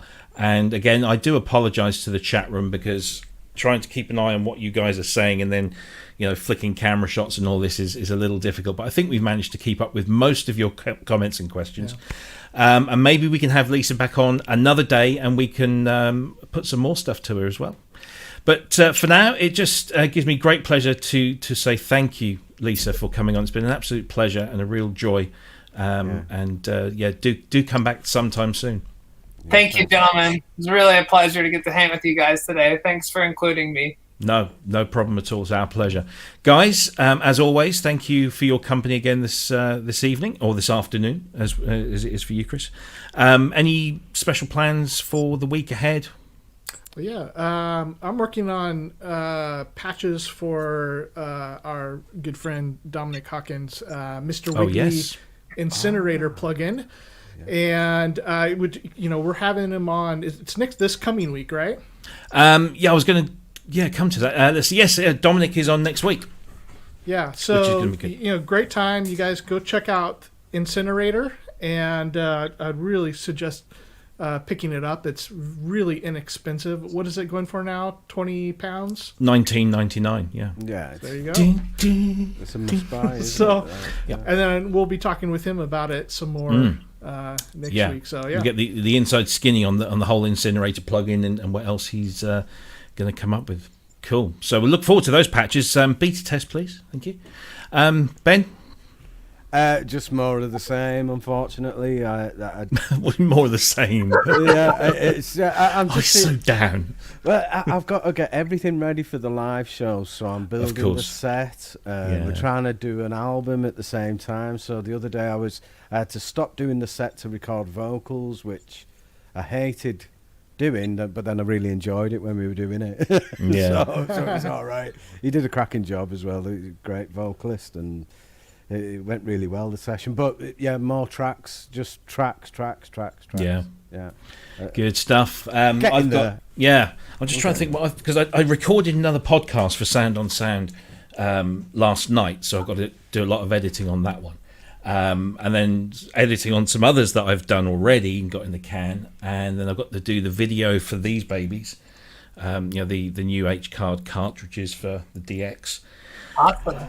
So yeah, lots of little things, and I'm going to try and put this out at some point, because I've been doing all these podcasts. I thought I'd like to do one that I'm in complete control of, because at the moment, doing stuff for Sound on Sound, I have an editor to satisfy. And I thought, I'm going to do something. So I took one of my old blog posts, which was a story about the art of noise, or how the art of noise started, because it's obviously it's got a lot of Fairlight in there, so I had a lot of interest.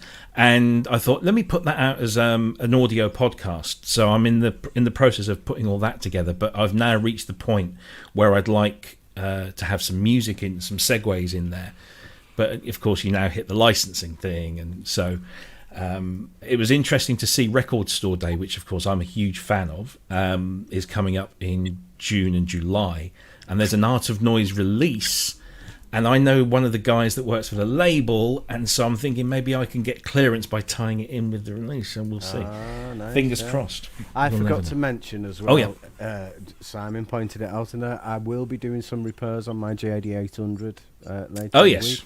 Because Simon's very kindly sending me some replacement keys, and he's nice like that, isn't he? Yeah, and the cursor controls as well. They're playing. Nice. It, so I'll be fixing that as well. Good stuff. Or making it more broken. Brilliant. I don't know which way it could go. Well, excellent. Look, we're all busy, and once again, thanks to Lisa. Thanks to everybody in the chat. You've been amazing. It's been a great show. I'm going to put my feet up with a glass of wine, watch Falcon and Winter Soldier, and then maybe come back and rewatch this a little bit later and take it in as an audience member. But until then, we will be back same time, same place next week. That's 7 p.m. UK time, and then 2 p.m. and 11 a.m. on the different coasts in America. We'll have Dominic Hawken again as our special guest. We'll be talking all things Incinerator and much more besides. So please do join us for that one. Until then, take the greatest of care. Stay safe, stay healthy, get your jabs, and we'll see you all soon. Take care. Bye-bye.